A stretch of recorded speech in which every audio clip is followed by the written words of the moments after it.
इस हैरान कर देने वाले मंजर से हर कोई हैरान रह गया। बहुत से लोग मदद नहीं कर सकते थे, लेकिन महसूस करते थे कि उनके रोंगटे खड़े हो गए हैं। इस तरह के तलवार के हमले का कोई असर नहीं हुआ। वे डर के मारे कांपने के अलावा और कुछ नहीं कर सकते थे। अब येज़िविन उनका दुश्मन नहीं था, लेकिन क्या हुआ अगर एक दिन येज़िविन उनका दुश्मन बन गया? वे क्या कर सकते थे? वे इस तरह के चौंकाने वाले बचाव से कैसे टूट सकते हैं? एक ऐसा बचाव जिसे एक चरम गहन मृत्यु क्षेत्र विशेषज्ञ भी पार नहीं कर सका, और येज़िविन हिल भी नहीं पाया। वह कितना मजबूत था। भीड़ के बीच दीवुशांग ने येज़िविन को देखा, जो आसमान से उतरे हुए सम्राट की तरह था। उसका हृदय अतुलनीय रूप से जटिल था और वह नहीं जानता था कि क्या कहे। वह आभा एक देवता के आभा मंडल से भी अधिक थी। यह ऐसा था मानो स्वर्ग पर शासन करने वाले और दुनिया पर राज करने वाले पौराणिक सम्राट को फिर से जीवित कर दिया गया हो। विशेष रूप से शुई जुनगुआन की रक्षा ने उसे एक बड़ा झटका दिया। उन्होंने एक बार सोचा था कि भले ही उनका ग्रेट स्प्लेंडर सोलर कोरोना रक्षा के मामले में नंबर 1 नहीं था, फिर भी यह सबसे ऊपर होगा। लेकिन अब जब उन्होंने इसकी तुलना शुई जुनगुआन के बचाव से की, तो उन्होंने पाया कि उन्हें बिल्कुल भी महत्व नहीं दिया गया था। येज़िविन के पास इतना शक्तिशाली आसन था। उस समय की तुलना में जब उसने 10 दिन पहले उसके साथ लड़ाई की थी, येज़िविन की ताकत केवल थोड़ी सी भी मजबूत नहीं थी। यहाँ तक अगर वह अपने तीरंदाजी अवतार के साथ जुड़ भी जाता, तो भी वह येज़िविन के साथ कुछ नहीं कर पाता, जो 5 सम्राटों के राज्य में था। यह सबसे क्रूर सत्य था। 10 दिन पहले जब येज़िविन ने उससे लड़ाई की थी, तब उसने अपनी पूरी ताकत का इस्तेमाल भी नहीं किया था। उसने अपनी पूरी ताकत भी नहीं लगाई थी। दीवुशांग के दिल में एक अज्ञात गुस्सा जल रहा था, लेकिन उसे नहीं पता था कि किसे दोष देना है। उसने अपनी चोटों को ठीक करने के लिए बड़ी मात्रा में स्वर्गीय खजाने का उपयोग किया था, और फिर उसने यह दृश्य देखा। बल्कि वह यह मानेगा कि 10 दिन पहले येज़िविन में इतनी ताकत नहीं थी, बजाय यह मानने के कि इन 10 दिनों में येज़िविन में सुधार हुआ था। जब मार्शल कलाकार लड़ते थे, जब उनकी मार्शल शक्ति समान होती थी, तो यह इस बात पर निर्भर करता था कि किसका पलड़ा भारी है। वह हल्का महसूस कर सकता था कि येज़िविन की मार्शल शक्ति में ज्यादा सुधार नहीं हुआ था, लेकिन इस शक्तिशाली आभा ने उसे बताया कि येज़िविन की ताकत कुछ ज्यादा ही बढ़ गई थी। क्या वह वास्तव में 10 दिनों में इस हद तक सुधार कर सकता था? वह इस पर विश्वास नहीं करना चाहता था, लेकिन वह केवल यह मान सकता था कि येज़िविन ने अपनी पूरी ताकत का उपयोग नहीं किया। वास्तव में पूरी लड़ाई में येज़िविन का पलड़ा हमेशा भारी रहा। वह समय बहुत कम था और वह येज़िविन को डराने में लगभग असमर्थ था। दूसरी ओर येज़िविन उसे लगातार धमकी दे सकती थी। पूरी स्थिति उनके नियंत्रण में लग रही थी। यह अनिच्छा उसके दिल में जल रही थी, लेकिन वह यह भी जानता था कि वह येज़िविन को दोष नहीं दे सकता। आखिर कमजोर कैसे मजबूत को दोष दे सकता है कि उसने उनसे निपटते समय अपनी पूरी ताकत का इस्तेमाल नहीं किया? अगर उसने अपनी पूरी ताकत लगा दी होती, तो शायद वह एक ही चाल में जमीन पर गिर जाता। उसके पास अपने मार्शल आर्ट्स अवतार को बुलाने का समय नहीं होता। ऐसा दृश्य शायद 10 दिन पहले के दृश्य से भी अधिक अपमानजनक और अस्वीकार्य होगा। हालांकि वह जानता था कि यह मामला था, फिर भी वह इसे तब भी स्वीकार नहीं कर सका जब उसे वास्तव में इसके बारे में सोचने की जरूरत थी। यह सोचना कि उसने दुनिया के नायकों को कमाका था। अंत में, इससे पहले कि वह उसे अपनी पूरी ताकत का उपयोग करने के लिए मजबूर कर पाता, वह हार गया। दुनिया में उसे अपनी पूरी ताकत उसी दायरे में लगाने के लिए और कौन मजबूर कर सकता था? उनके दिमाग में कुछ बेहद शक्तिशाली शख्सियतें कौन थीं? यहाँ तक अपने गर्व के साथ वह बेहोश महसूस कर रहा था कि वह इन शक्तिशाली अस्तित्वों के लिए कोई मुकाबला नहीं था। शायद येज़िविन इन लोगों का मुकाबला कर सकती थी। बस इतना ही। तो ज़िविन ने धीरे से अपनी आंखें खोली। ऐसा लग रहा था जैसे दुनिया का कोई बादशाह किसी भिखारी को देख रहा हो। वह उसे तिरस्कार से देख रहा था। उसने उसे अपनी आंखों में बिल्कुल नहीं डाला। धिक्कार है, तुम्हारी हिम्मत कैसे हुई मुझे नीचे देखने की? विदेशी नस्ल विशेषज्ञ का चेहरा अचानक असामान्य रूप से बदसूरत हो गया, और वह एक ही समय में शर्मिंदा और गुस्से में था। उसे विश्वास ही नहीं हुआ। उसने येज़िविन की ताकत को अपनी आंखों से नहीं देखा था। भले ही उसने सुना कि येज़िविन ने उसके मार्शल आर्ट्स अवतार की निंदा की थी, फिर भी उसे लगा कि वह अपनी रक्षा कर सकता है। लेकिन जब उसने एक चाल चली, तो उसने पाया कि वह हास्यास्पद रूप से गलत था। लेकिन येज़िविन द्वारा वास्तव में नीचे देखे जाने के बाद वह बहुत गुस्से में था। बजना, येज़िविन के हाथ में गोल्डन गेम तलवार ने तुरंत एक पृथ्वी को चकनाचूर कर देने वाली चमक उत्सर्जित की। एक पल में यह सूरज की तरह था जिसने सब कुछ ढक लिया।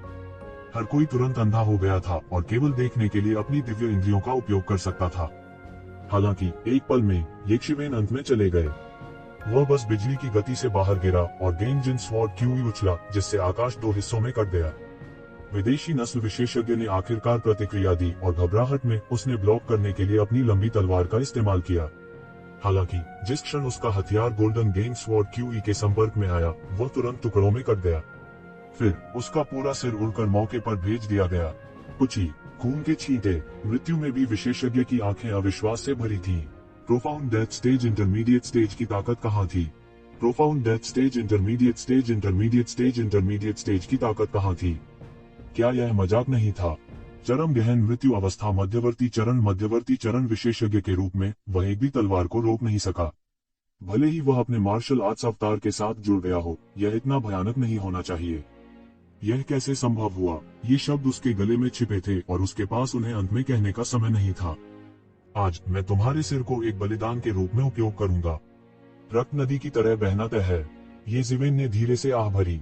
कोई नहीं जानता था कि वह किस बारे में आहें भर रहा था। शायद यह इसलिए था क्योंकि इन लोगों का जीवन समाप्त होने वाला था। तुम्हारी हिम्मत कैसे हुई? वह पत्थरबाज बूढ़ा पागल होने ही वाला था। ये ज़िवेन ने वास्तव में ठीक उसकी नाक के नीचे हमला किया था। इसके अलावा उसने सहजता से एक peak profound death stage intermediate stage expert को मार डाला था। यह बस उनके मुंह पर एक तमाचा था। धिक्कार है कमीने, मैं निश्चित रूप से तुम्हारे शरीर की सभी हड्डियां एक एक करके तोड़ दूंगा। वह दहाड़ता है और उसकी आवाज ने एक शक्तिशाली ध्वनि तरंग बनाई है जो वास्तविक सुनामी की तरह हलकों में बह गई है। उसने तुरंत एक भयंकर दहाड़ निकाली और एक विशाल पत्थर का हाथ तुरंत निकल गया। यह हवा के साथ फैल गया और सीधे ये ज़िवेन को पकड़ लिया। हालांकि ये ज़िवेन की गोल्डन गेंग स्वॉर्ड क्यूई ने आश्चर्यजनक शक्ति का प्रदर्शन किया था, उसने इसकी बिल्कुल भी परवाह नहीं की। उनका भौतिक शरीर भी कमजोर नहीं था। बजना, टकराना, ये ज़िवेन की गेंद जिन स्वॉर्ड क्यूई बह गई और इस पत्थर के बुजुर्ग के बड़े हाथ पर आ गई। अप्रत्याशित रूप से सोने और लोहे के आपस में टकराने की आवाज आई। चिंगारी के फटने के बाद वह विशाल बल वास्तव में सीधे पत्थर के बुजुर्ग पर टूट पड़ा। बूम! वह जगह जहां ये ज़िवेन पूरी तरह से नष्ट हो गई थी। उस हड़बड़ाहट ने पूरी दुनिया को हिला दिया, मानो कोई हिंसक भूकंप आया हो। क्रोधित स्टोनमैन एल्डर का हमला पहले ही गहन मृत्यु चरण मध्यवर्ती चरण को पार कर चुका था। हालांकि वो ये ज़िवेन को पकड़ने में सक्षम नहीं थे।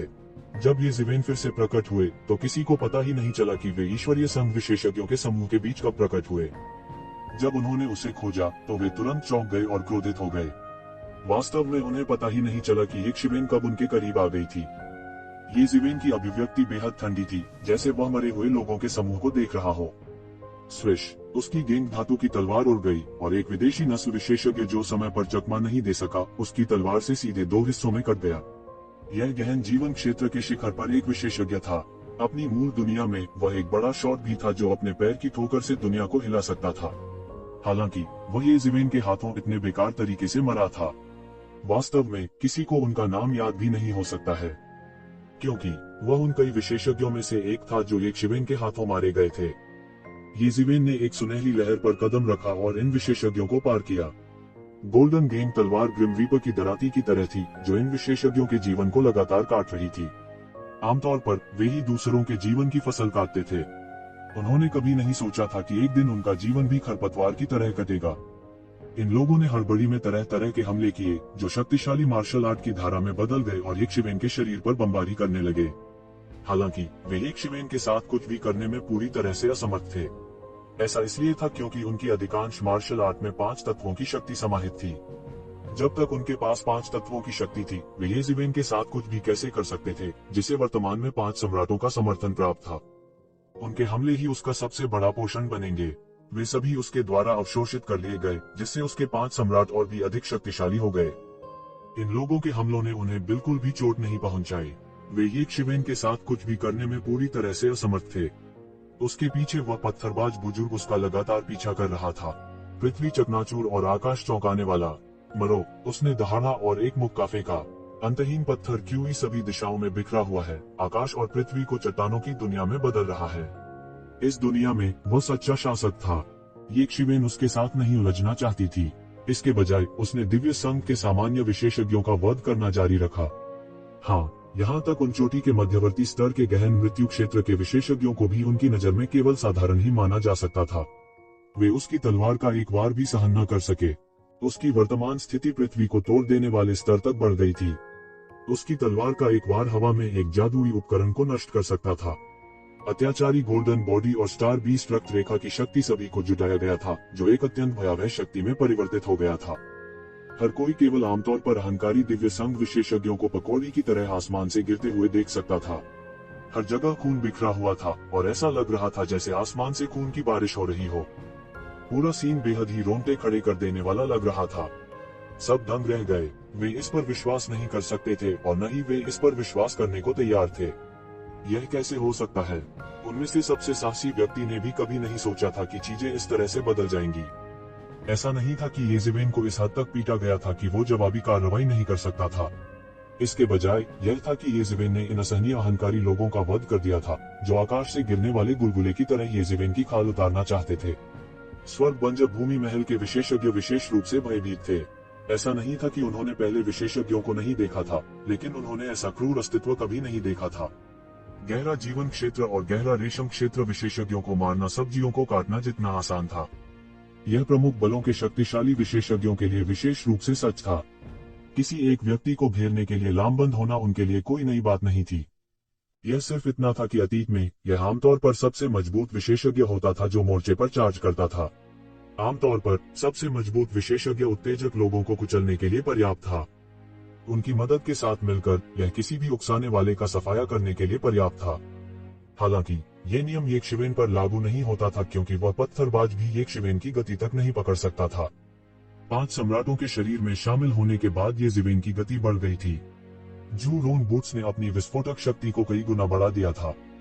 उसकी हवा और बिजली के पंखों की तात्कालिक विस्फोटक गति पहले से ही आश्चर्यजनक रूप से तेज थी। ज़ुरूम बूट्स के साथ उसकी गति पहले से ही एक स्तर तक पहुंच गई थी कि एक लेट प्रोफाउंड डेथ स्टेज विशेषज्ञ भी इससे निपटने में सक्षम नहीं होगा। आज भागने के बारे में मत सोचो। स्वर्ग बंजर भूमि महल दिव्य संघ, तुम सभी को मरना होगा। तो ज़ेबेन चिल्लाया और स्वर्ण सम्राट तलवार से एक तलवार की चमक निकली। तलवार का सार एक नदी की तरह था जो पीछे की ओर बहती है, एक पल में बह जाती है। कुछ दैवीय संघ विशेषज्ञ जो समय रहते चकमा नहीं दे सके तलवार के घाट उतार दिए गए। एक पल में विभिन्न विस्फोटों को सुना गया और आकाश में अनगिनत चमकदार रोशनी फूट पड़ी। उनके शरीर पर रक्षात्मक जादू उपकरण एक पल में विस्फोट हो गया। उन्हें स्वर्ण सम्राट तलवार से काट दिया गया था। यहाँ तक उनके शरीर भी पल भर में फट गए। तो ज़ेबेन की सोने की सम्राट तलवार को चरम सीमा तक परिष्कृत किया गया था। 5 तत्वों में से धातु का गुण आक्रामक श्रेणी का था और अजेय था।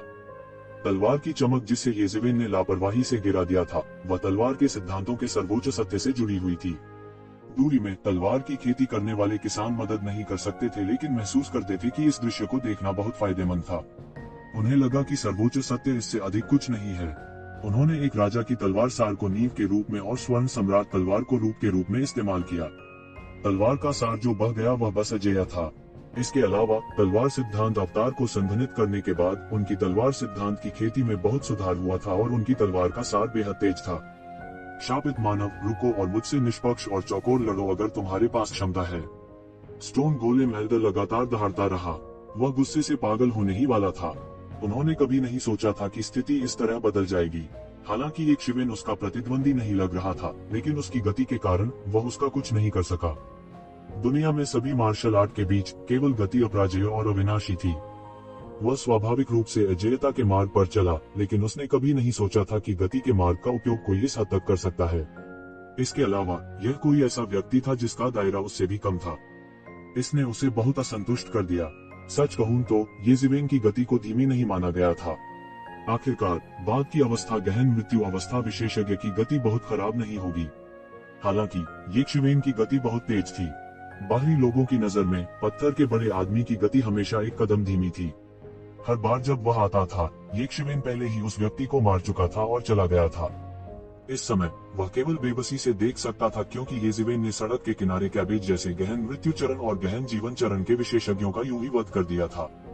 उनका युद्ध कौशल बस चौंकाने वाला था। यहाँ तक मध्य गहन मृत्यु चरण के विशेषज्ञ, जो युद्ध कौशल के मामले में उसके बराबर थे, कोई बेहतर प्रदर्शन करने में असमर्थ थे। ऐसा लग रहा था जैसे उनके युद्ध कौशल के बीच का अंतर पहले ही उस बिंदु तक पहुंच गया था जहां वह इसे पूरी तरह से अनदेखा कर सकता था। कितना भयानक है। मैंने सोचा कि येशवेन पहले ही पागल हो चुकी थी। अब ऐसा लगता है कि हम सब मूर्ख हैं। जब वह इतने साहसपूर्वक वापस अकड़ने का साहस करता था तो उसके पास किसी प्रकार का बैकअप कैसे नहीं हो सकता था। कई लोगों के मुंह खुले हुए थे और उन्हें नहीं पता था कि क्या कहना है। कितना भयानक नरसंहार है। भले ही डिवाइन यूनियन और उजाड़ स्वर्ग पैलेस के लोग आज येज़ेबेल को मारने में कामयाब रहे, मुझे डर है कि वे अभी भी नाराज होंगे। दोनों पक्षों के दर्जनों नहीं सैकड़ों गहन क्षेत्र के विशेषज्ञ गिर चुके हैं। यहाँ तक ऐसे महामानव को भी उनकी जीवटता पर आघात लगेगा। वह वास्तव में दुस्साहसी है। यदि पहले उसके दिव्य संघ और उजाड़ स्वर्ग महल के साथ सामंजस्य स्थापित करने की संभावना थी, तो मुझे डर है कि इस लड़ाई के बाद अब यह संभव नहीं है। अब जब आप इसका जिक्र करते हैं तो मुझे नहीं पता क्यों, लेकिन मैं किसी ऐसे व्यक्ति के बारे में सोचता हूँ जो उसके जैसा है। मुझे मत बताओ कि तुम दिव्य संघ के नेता के बारे में बात कर रहे हो। TSK, अब जब तुम इसका उल्लेख करते हो तो ऐसा लगता है कि कई साल पहले के दिव्य संघ के नेता भी ऐसे ही थे। उसने अपना रास्ता मार लिया। दिव्य संघ, ईश्वरीय संघ के नेता, क्या वह ईश्वरीय संघ के नेता से तुलना कर सकता है? बहुत से लोगों ने तुरंत उत्साही चर्चा शुरू कर दी। पत्थर के बुजुर्ग के दिल से बस खून टपक रहा था, क्योंकि वह विशेषज्ञों को पकौड़ी की तरह गिरते हुए देख रहा था। एक सामान्य व्यक्ति निश्चित रूप से घेराबंदी में गिरने से विशेष रूप से डरेगा। हालांकि यह व्यक्ति येज़ेबेल था और वह इस तरह की घेराबंदी से डरता नहीं था। विशेष रूप से एक निश्चित सीमा तक आगे बढ़ने के बाद उसका लाभ बहुत स्पष्ट था। येज़ेबेल का सोने का पानी चढ़ा अत्याचारी रूप अपने नंगे हाथों से जुबान के शीर्ष श्रेणी के औजारों के खिलाफ भी संघर्ष कर सकता था। इसके अलावा उनके अधिकांश हमले 5 तत्वों के युवान आरेख द्वारा अवशोषित किए जाएंगे, इसलिए वह आमने सामने की लड़ाई में उन्हें आसानी से चीर सकता था। हालांकि येज़ेबेल के सुनहरे रंग के अत्याचारी रूप में शीर्ष श्रेणी के हुआन उपकरणों के खिलाफ लड़ने की ताकत नहीं थी। यह युद्ध आतंक का राज था। ऐसा लग रहा था जैसे आसमान से खून की बारिश गिर रही हो, आसमान और धरती को खून की गंध से भर रही हो। पास के हेवन वेस्टलैंड पैलेस के विशेषज्ञ भी गूंगे थे। द डिवाइन यूनियन और हेवन वेस्टलैंड पैलेस को कई वर्षों तक पुराने प्रतिद्वंद्वियों के रूप में माना जा सकता है। वे एक दूसरे की ताकत के बारे में कैसे स्पष्ट नहीं हो सकते थे? वे केवल एक दूसरे के बराबर थे। इन दैवीय संघ विशेषज्ञों का संहार किया जा रहा था। अगर वे अपने स्थान पर होते तो वे बेहतर नहीं होते। इसलिए भले ही वे डिवाइन यूनियन के सदस्यों का नरसंहार होते देख रहे थे, उनकी कोई प्रतिक्रिया नहीं थी। वे भी मुड़कर भागना चाहते थे। अगर एल्डर हुआनटिंग का जबरदस्त दमन नहीं होता तो वे वास्तव में बच गए होते। वे एल्डर हुआनटिंग को देखते रहे। अगर एल्डर हुआनटिंग अभी भी तर्कसंगत होते तो वे निश्चित रूप से उन्हें घूमने और भागने देने का विकल्प चुनते। येज़ेबेल के स्तर पर जब तक कि लेट प्रोफाउंड डेथ स्टेज का कोई विशेषज्ञ सामने नहीं आता, मिड प्रोफाउंड डेथ स्टेज के नीचे का कोई भी विशेषज्ञ खुद को अपनी मौत के लिए भेजने के समान होगा। वे सब्जियों की तरह येज़ेबेल द्वारा मारे जाएंगे। वे यह भी समझ गए थे कि यह किस प्रकार की शक्ति थी, क्योंकि उजाड़ स्वर्ग महल में ऐसे अस्तित्वों की कोई कमी नहीं थी। वे एक ही दायरे में अजेय अस्तित्व थे। यहाँ तक कि लोग अतीत में अजेय अस्तित्व रहे थे, जब उनके साधना स्तर उच्च नहीं थे, या उनकी मृत्यु के बाद। ऐसे ज्यादा लोग नहीं थे जो उनका मुकाबला कर सकें। हालांकि जैसे जैसे उनका साधना स्तर बढ़ता गया, उनके विरोधी भी मजबूत होते गए। उन्हें इस तरह की लड़ाई का अनुभव किए काफी समय हो चुका था। एल्डर हुआनटिंग की आंखें लगातार टिमटिमा रही थी। उसने ईश्वरीय संघ के लोगों की दयनीय स्थिति देखी थी, लेकिन वह छोड़ने को तैयार नहीं था। येज़ेबेल ने उसे गंभीर रूप से घायल कर दिया था, उसे रातों रात कंगाल बना दिया था और उसे हंसी का पात्र बना दिया था। ऐसा कहा जा सकता है कि उसे येज़ेबेल से गहरी नफरत थी। अगर वह बदला नहीं लेता तो वह सज्जन नहीं होता। हालांकि जबकि वह अभी भी हिचकिचा रहा था, दिव्य संघ के विशेषज्ञों का पहले ही नरसंहार कर दिया गया था। कौन जानता था कि दर्जनों गहरे मौत के दायरे के विशेषज्ञों का पोषण करने में कितने साल लगेंगे। हालांकि चंद सेकंड में ही वे गिर गए। गर्जन, स्टोनमैन एल्डर एक जंगली जानवर की तरह दहाड़ा। येज़ेबेल की गति को धीमा करने की कोशिश में उसने अपने आसपास की हर चीज को डराते हुए पहले ही अपने अधिकार क्षेत्र को खोल दिया था। ये बस इतना था कि हालांकि येज़ेबेल की गति धीमी हो गई थी, फिर भी यह कुछ ऐसा नहीं था जिसे वह पकड़ सके।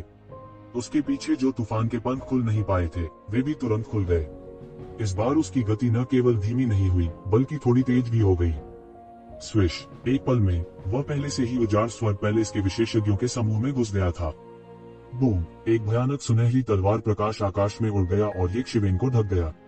इस समय येज़ेबेल एक तेज तलवार की तरह थी जो स्वर्ग और पृथ्वी को विभाजित करने वाली थी। वह बर्फीला और निर्दयी था और उसकी हत्या का इरादा छलक रहा था। इस समय उजाड़ स्वर्ग महल के विशेषज्ञों ने महसूस किया कि उनके शरीर ठंडे हो गए हैं। खतरे की अत्यधिक भावना ने उन्हें असहज महसूस कराया। यह ठीक वैसा ही था जैसे बहुत समय पहले जब वे गहन जीवन क्षेत्र के विशेषज्ञों का सामना कर रहे थे, जब वे केवल किंग्रेड विशेषज्ञ थे। यह ऐसा था जैसे वे एक देवता का सामना कर रहे थे और वे इसके बारे में कुछ नहीं कर सकते थे। हर कोई गठन में लग जाओ। हम निश्चित रूप से इस छोटे कमीने को बड़े पैमाने पर जारी नहीं रहने दे सकते। उसे दबाओ, एल्डर हुआनटिंग चिल्लाया। इस समय उसके पास लड़ने के अलावा कोई विकल्प नहीं था, भले ही वह छोड़ना चाहता हो या लड़ना चाहता हो। ये शिवेन ने जो स्थिति दिखाई थी उसके आधार पर वह उन्हें इतनी आसानी से जाने नहीं देगा। अगर उसने उन्हें पूरी तरह से नहीं मारा तो वह उन्हें कैसे जाने दे सकता था।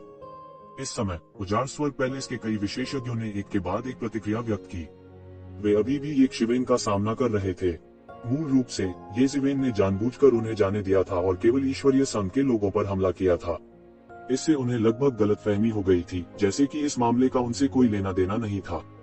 हालांकि ये शिवेन के सीधे हमले ने उन सभी को एक साथ जगा दिया था। गड़गड़ाहट, प्रोफाउंड डेथ रियलम और प्रोफाउंड लाइफ रियलम के दर्जनों अजेय विशेषज्ञ अपनी परम मार्शल आर्ट को उजागर करने के लिए सेना में शामिल हुए। इसे पृथ्वी को चकनाचूर करने वाला कहा जा सकता है। प्रकाश की चकाचौंध करने वाली किरणें सीधे सभी दिशाओं में फैल गईं। दूर से देखने पर ऐसा लग रहा था जैसे दुनिया का अंत आ गया हो। एक चौंकाने वाली वज्रपात की शक्ति भी थी जो सीधे एक शिवेन की ओर गिरी। यह हेल द हुआंटिंग था। ऐसा कहा जा सकता है कि वो एक शिवेन की त्वचा को छीलने और अपने टेंडन्स को बाहर निकालने के लिए इंतजार नहीं कर सकता था। शुरू से ही उसने एक शिवेन को गंभीरता से नहीं लिया था। किसने सोचा होगा कि उसे इतना बड़ा नुकसान होगा। मार्शल आर्ट की ये धारें सभी तावीज थी जिन्होंने मार्शल आर्ट के नियमों को मूर्त रूप दिया था, और उन सभी में मार्शल आर्ट के अद्वितीय कौशल के प्रक्षेपवत समाहित थे। वे मूल रूप से पहले से ही देवताओं के दायरे के सबसे करीब के लोगों का समूह थे, और उनके प्रत्येक हमले में मार्शल आर्ट के सर्वोच्च सत्य शामिल थे। यहाँ तक कि गहन मृत्यु अवस्था के शिखर पर मौजूद अस्तित्व को भी अस्थायी रूप से उससे छिपना होगा। विशेष रूप से जिस मार्शल आर्ट को उन्होंने गठन के माध्यम से उजागर किया था, उसने अपनी सबसे बड़ी शक्ति को उजागर किया था। उनके व्यक्तिगत हमलों की तुलना में शक्ति में अंतर स्वर्ग और पृथ्वी के बीच के अंतर जैसा था। आने वाली मार्शल आर्ट धार के सामने, जिसने पहले ही पूरे आकाश को डुबो दिया था, ये शिवेन ने उस पर आंखें मूंद लीं। उसके पीछे मुट्ठी ताओ अवतार की एक अतुलनीय रूप से बड़ी भ्रामक आकृति उसके शरीर में समा गई। बूम बूम बूम, उसकी आभा पागलों की तरह बढ़ गई थी, जबकि उसका पूरा फिगर भी पागलों की तरह बढ़ता हुआ लग रहा था। मुट्ठी ताओ अवतार के साथ मिल जाने के बाद उसकी साधना केवल दोगुनी हो गई थी। हालांकि उनकी लड़ने की ताकत कई गुना बढ़ गई थी। उनकी अभिव्यक्ति और भी पागल हो गई। उसकी रक्त लाल आंखें किसी इंसान की नहीं लग रही थीं। इसके बजाय वे एक प्राचीन खूंखार जानवर से संबंधित लग रहे थे। वह निडर और पागल लग रहा था। उसने चकमा देने के बारे में सोचा भी नहीं था। यदि यह चरम गहन मृत्यु अवस्था का विशेषज्ञ होता तो वह अस्थायी रूप से हमले से बचना चाहता। हालांकि वह वास्तव में इसे सीधे मिलना चाहता था। आधी रात के आकाश को रोशन करने वाली सुनहरी तलवार की चमक और भी अधिक चमकदार हो गई। तलवार की चमक लंबी तलवार में संघनित हो गई। यह अज्ञात था कि यह कितना लंबा या चौड़ा था, लेकिन यह बहुत बड़ा था। बूम, विशाल सुनहरी तलवार की चमक आखिरकार हिलने लगी। मूल रूप से लंबवत तलवार की चमक एक जोरदार धमाके के साथ नीचे गिर गई। यह प्राचीन काल की एक सुनहरी तलवार की तरह थी जिसने अराजकता को काट दिया था और स्वर्ग और पृथ्वी को विभाजित कर दिया था, जिससे लोग अपनी आंखें खोलने में असमर्थ हो गए थे। बूम, सुनहरी तलवार की चमक और मार्शल आर्ट, जो शूटिंग सितारों के रूप में चमकदार थे, जिन्हें हेवन वेस्टलैंड हॉल के विशेषज्ञों द्वारा उजागर किया गया था, अंत में टकरा गए। उस समय पूरी दुनिया मानो खामोश हो गई थी। ऐसा लग रहा था कि समय उसी क्षण रुक गया हो। बूम, एक पल की खामोशी के बाद हवा में एक बड़ा विस्फोट हुआ, जिससे हवा का भयानक झोंका आया। दबाव इतना तेज था कि अंतरिक्ष अस्थिर होने लगा। यह विकृत होने लगा और बलपूर्वक मरोड़ा गया। पफ पफ पफ, अल्पविराम अल्पविराम। हेवन वेस्टलैंड हॉल के विशेषज्ञों ने अपनी छाती पर एक झटका महसूस किया। इससे पहले कि उनके शरीर टूटते हुए तारों और तोप के गोलों की तरह उड़ते हुए भेजे जाते, मुंह भर खून निकल आया। उन सभी को बहुत नुकसान हुआ था और गंभीर रूप से घायल हुए थे। हेवन वेस्टलैंड हॉल के विशेषज्ञों की तुलना में ये शिवेन ज्यादा बेहतर नहीं थी। उन्हें लंबी दूरी के लिए उड़ान भरते हुए भी भेजा गया था। देखने में ये दोनों बराबरी के लग रहे थे। हालांकि अगर कोई इसके बारे में सोचे तो ये शिवेन केवल एक ही व्यक्ति था। इसके अलावा वह केवल मध्यवर्ती गहन मृत्यु अवस्था में था। दूसरी ओर वह दर्जनों गहन मृत्यु अवस्था विशेषज्ञों का सामना कर रहा था। वास्तव में यहाँ तक एल द हुआंटिंग जैसे अस्तित्व भी थे, जो पहले से ही उन्नत गहन मृत्यु अवस्था में मजबूती से कदम रख चुके थे। इस तरह के टाई ने पहले ही एक शिवेन की ताकत साबित कर दी थी। इससे भी महत्वपूर्ण बात यह है कि स्वर्ग बंजर भूमि हॉल के विशेषज्ञ पहले ही भारी रूप से घायल हो चुके थे और थोड़े समय में कुछ भी करने में सक्षम नहीं होंगे। इसके विपरीत ये शिवेन को केवल अपने सीने में हल्की जकड़न महसूस हुई। निश्चित रूप से यह अभी भी थोड़ा मुश्किल है ना? ये शिवेन ने कुछ आत्मा आलोचनात्मक तरीके से कहा, लेकिन एक गंभीर मुस्कान उसके मुंह के कोने पर लटकी हुई थी। स्टार बीस्ट की रक्त रेखा के प्रभाव में उसने वास्तव में सीधे हमला करना चुना। हालांकि इस तरह के दृश्य से निपटना अभी भी थोड़ा मुश्किल था, भले ही वह मूर्ति अवतार के साथ एकीकृत हो गया हो। हालांकि उन्हें अभी तक अपने तलवार दाव अवतार की निंदा करनी थी। उसके लिए यह उसका तुरुप का पत्ता था और वह इसे आसानी से प्रकट नहीं करेगा। फिस्ट अवतार पहले ही दूसरों द्वारा देखा जा चुका था, इसलिए इससे कोई फर्क नहीं पड़ा। मूल रूप से अगर वह केवल मुक्का अवतार के साथ जुड़ा होता तो वह निश्चित रूप से ऐसी ताकत का प्रदर्शन नहीं कर पाता। सबसे महत्वपूर्ण बात यह है कि 5 तत्वों के युवान आरेख को इस स्तर तक परिष्कृत करने के बाद 5 सम्राटों के राज्य के तहत उनकी युद्धक शक्ति में और सुधार हुआ था। यहाँ तक अगर यह मार्शल अवतार के स्तर तक नहीं पहुँचा तो यह निश्चित रूप से अंतर की दुनिया थी। यही असली कारण था कि वह तलवार अवतार का उपयोग किए बिना इन लोगों के विरुद्ध क्यों लड़ सका। असंभव, यह कैसे संभव है? एल्डर हुआनटिंग ने ये शिवेन को अविश्वास से देखा। उसे विश्वास नहीं हो रहा था कि ये शिवेन इस हद तक लड़ सकती है। कुछ महीने पहले जब वह और ये शिवेन लड़ रहे थे तो ये माना जा सकता था कि उसके द्वारा बहुत ही शर्मनाक तरीके से पीछा किया जा रहा था। हालांकि वह गंभीर रूप से घायल हो गया था, उस समय वह केवल उस अद्भुत व्यूह पर ही उसे घायल करने के लिए भरोसा कर सकता था। ये शिवेन की अपनी ताकत अभी भी कुछ ऐसी नहीं थी जिसे वह गंभीरता से ले सके। हालांकि कब से ये शिवेन अपनी ताकत से इस हद तक लड़ने में सक्षम थी? ऐसी प्रगति चौंकाने वाली थी। राक्षस, वह वास्तव में एक राक्षस है। दूर से देखने वाले भी हक्के बक्के रह गए। क्या यह कुछ ऐसा है जो एक गहन मृत्यु चरण इंटरमीडिएट चरण कर सकता है? वह वास्तव में पहले से ही गहन मृत्यु चरण में कदम रख चुका है। वह अपनी ताकत को पूरी तरह छुपा रहा होगा। भीड़ के लिए यह स्वीकार करना कि ये शिवेन पहले ही गहन मृत्यु अवस्था उन्नत चरण में कदम रख चुकी थी, वर्तमान स्थिति से बहुत बेहतर थी। मूल रूप से मैंने सोचा था कि डिवाइन अलायंस और उजाड़ हेवन पैलेस को इंटरमीडिएट प्रोफाउंड डेथ रियल में एक जूनियर से निपटने के लिए बहुत सारे लोगों को इकट्ठा करना होगा। अब ऐसा लगता है कि न केवल उन्होंने इतने सारे लोगों को इकट्ठा किया, उनके पास स्पष्ट रूप से है उसे कम करके आंका। वास्तव में यह अपर्याप्त भी हो सकता है। कितना भयानक है। ऐसा लगता है कि मुझे ये शिवेन को निशाना बनाने से रोकने के लिए कबीले को सूचित करना होगा। वह बहुत शक्तिशाली है। कोई आश्चर्य नहीं कि वह इतना शानदार अस्तित्व है। यहाँ तक अगर हम वास्तव में कार्रवाई करना चाहते हैं तो हमें एक महान व्यक्ति को कार्रवाई करने के लिए कहना चाहिए। कार्य, मुझे लगता है कि एक चरम गहन मृत्यु अवस्था विशेषज्ञ भी सुरक्षित नहीं है। मरना, इस समय एक पृथ्वी टूटने वाली दहाड़ गूंज उठी। एक छोटे से पहाड़ के आकार की एक बड़ी मुट्ठी आसमान से गिरी और सीधे ये शिवेन की ओर टकराई, जो अभी भी बीच हवा में था। यह स्टोन मैन एल्डर था। काफी देर तक लेटे रहने के बाद आखिरकार उसने अपनी चाल चली। जब ये शिवेन और हेवन वेस्टलैंड पैलेस के बीच लड़ाई अपने चरम पर थी तब भी उसने कोई कदम नहीं उठाया। इस पल का फायदा उठाते हुए उसने आखिरकार अपनी चाल चली। उसके पत्थर जैसे चेहरे पर एक भयावह रूप था और ऐसा लग रहा था जैसे वह पागल होने वाला है। ये शिवेन ने उसके सामने दर्जनों रहस्यमय क्षेत्र के विशेषज्ञों का वध किया था, और अगर वह ये शिवेन का सिर वापस नहीं ला सका तो भले ही वह जीवित वापस जा सके, उसे अनिवार्य रूप से कड़ी सजा दी जाएगी। यहाँ तक उनके जैसा निर्दयी व्यक्ति भी उन दंडों के बारे में सोचकर सिहर उठे बिना नहीं रह सका। वह विशाल मुक्का पानी में गिरे पत्थर के समान था। पूरे पत्थर ने असीम प्रचंड लहरें पैदा की। असीम वायुतरंगे पल भर में बह गईं। हत्या के इरादे ने हवा भर दी, सीधे अंतरिक्ष को विकृत कर दिया और आकाश को छेद दिया। यह देखकर ये शिवेन नहीं डिगे, इसके बजाय उसने एक मुक्का फेंका। टकराना, एक अतुलनीय तेज गर्जना थी। दोनों पक्ष दो विशाल लोहे की मुट्ठियों की तरह थे जो मध्य हवा में टकराई। भयानक मुट्ठी का इरादा शून्य में भस्म हो गया। ये शिवेन की लौकिक मुट्ठी का इरादा और स्टोन मैन एल्डर की पृथ्वी को तोड़ देने वाली मुट्ठी का इरादा चौंकाने वाला कहा जा सकता है। बूम, एक अतुलनीय रूप से तेज गर्जना थी और धीरे धीरे बढ़ते मशरूम बादल से पूरा आकाश जलमग्न हो गया था। क्रैक क्रैक, स्टोन मैन बुजुर्ग ने अचानक महसूस किया कि जिस भौतिक शरीर पर उन्हें गर्व था वह चटकने लगा था। उसके हाथ में हल्की सी घनी दरारें दिखने लगी।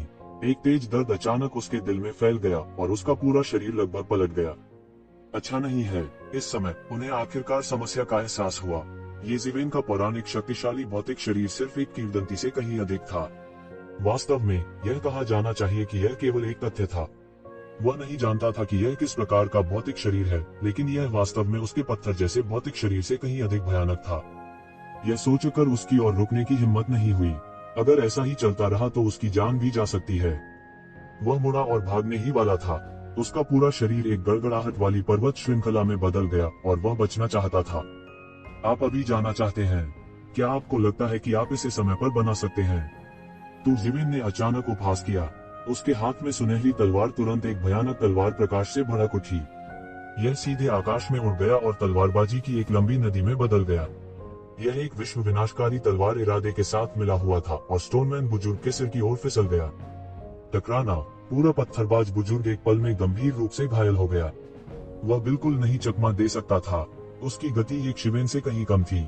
जब वो एक शिवेन का पीछा कर रहा था तो वो केवल घबराया हुआ और हताश हो सकता था, लेकिन इस समय यह उसे मारने के लिए काफी था।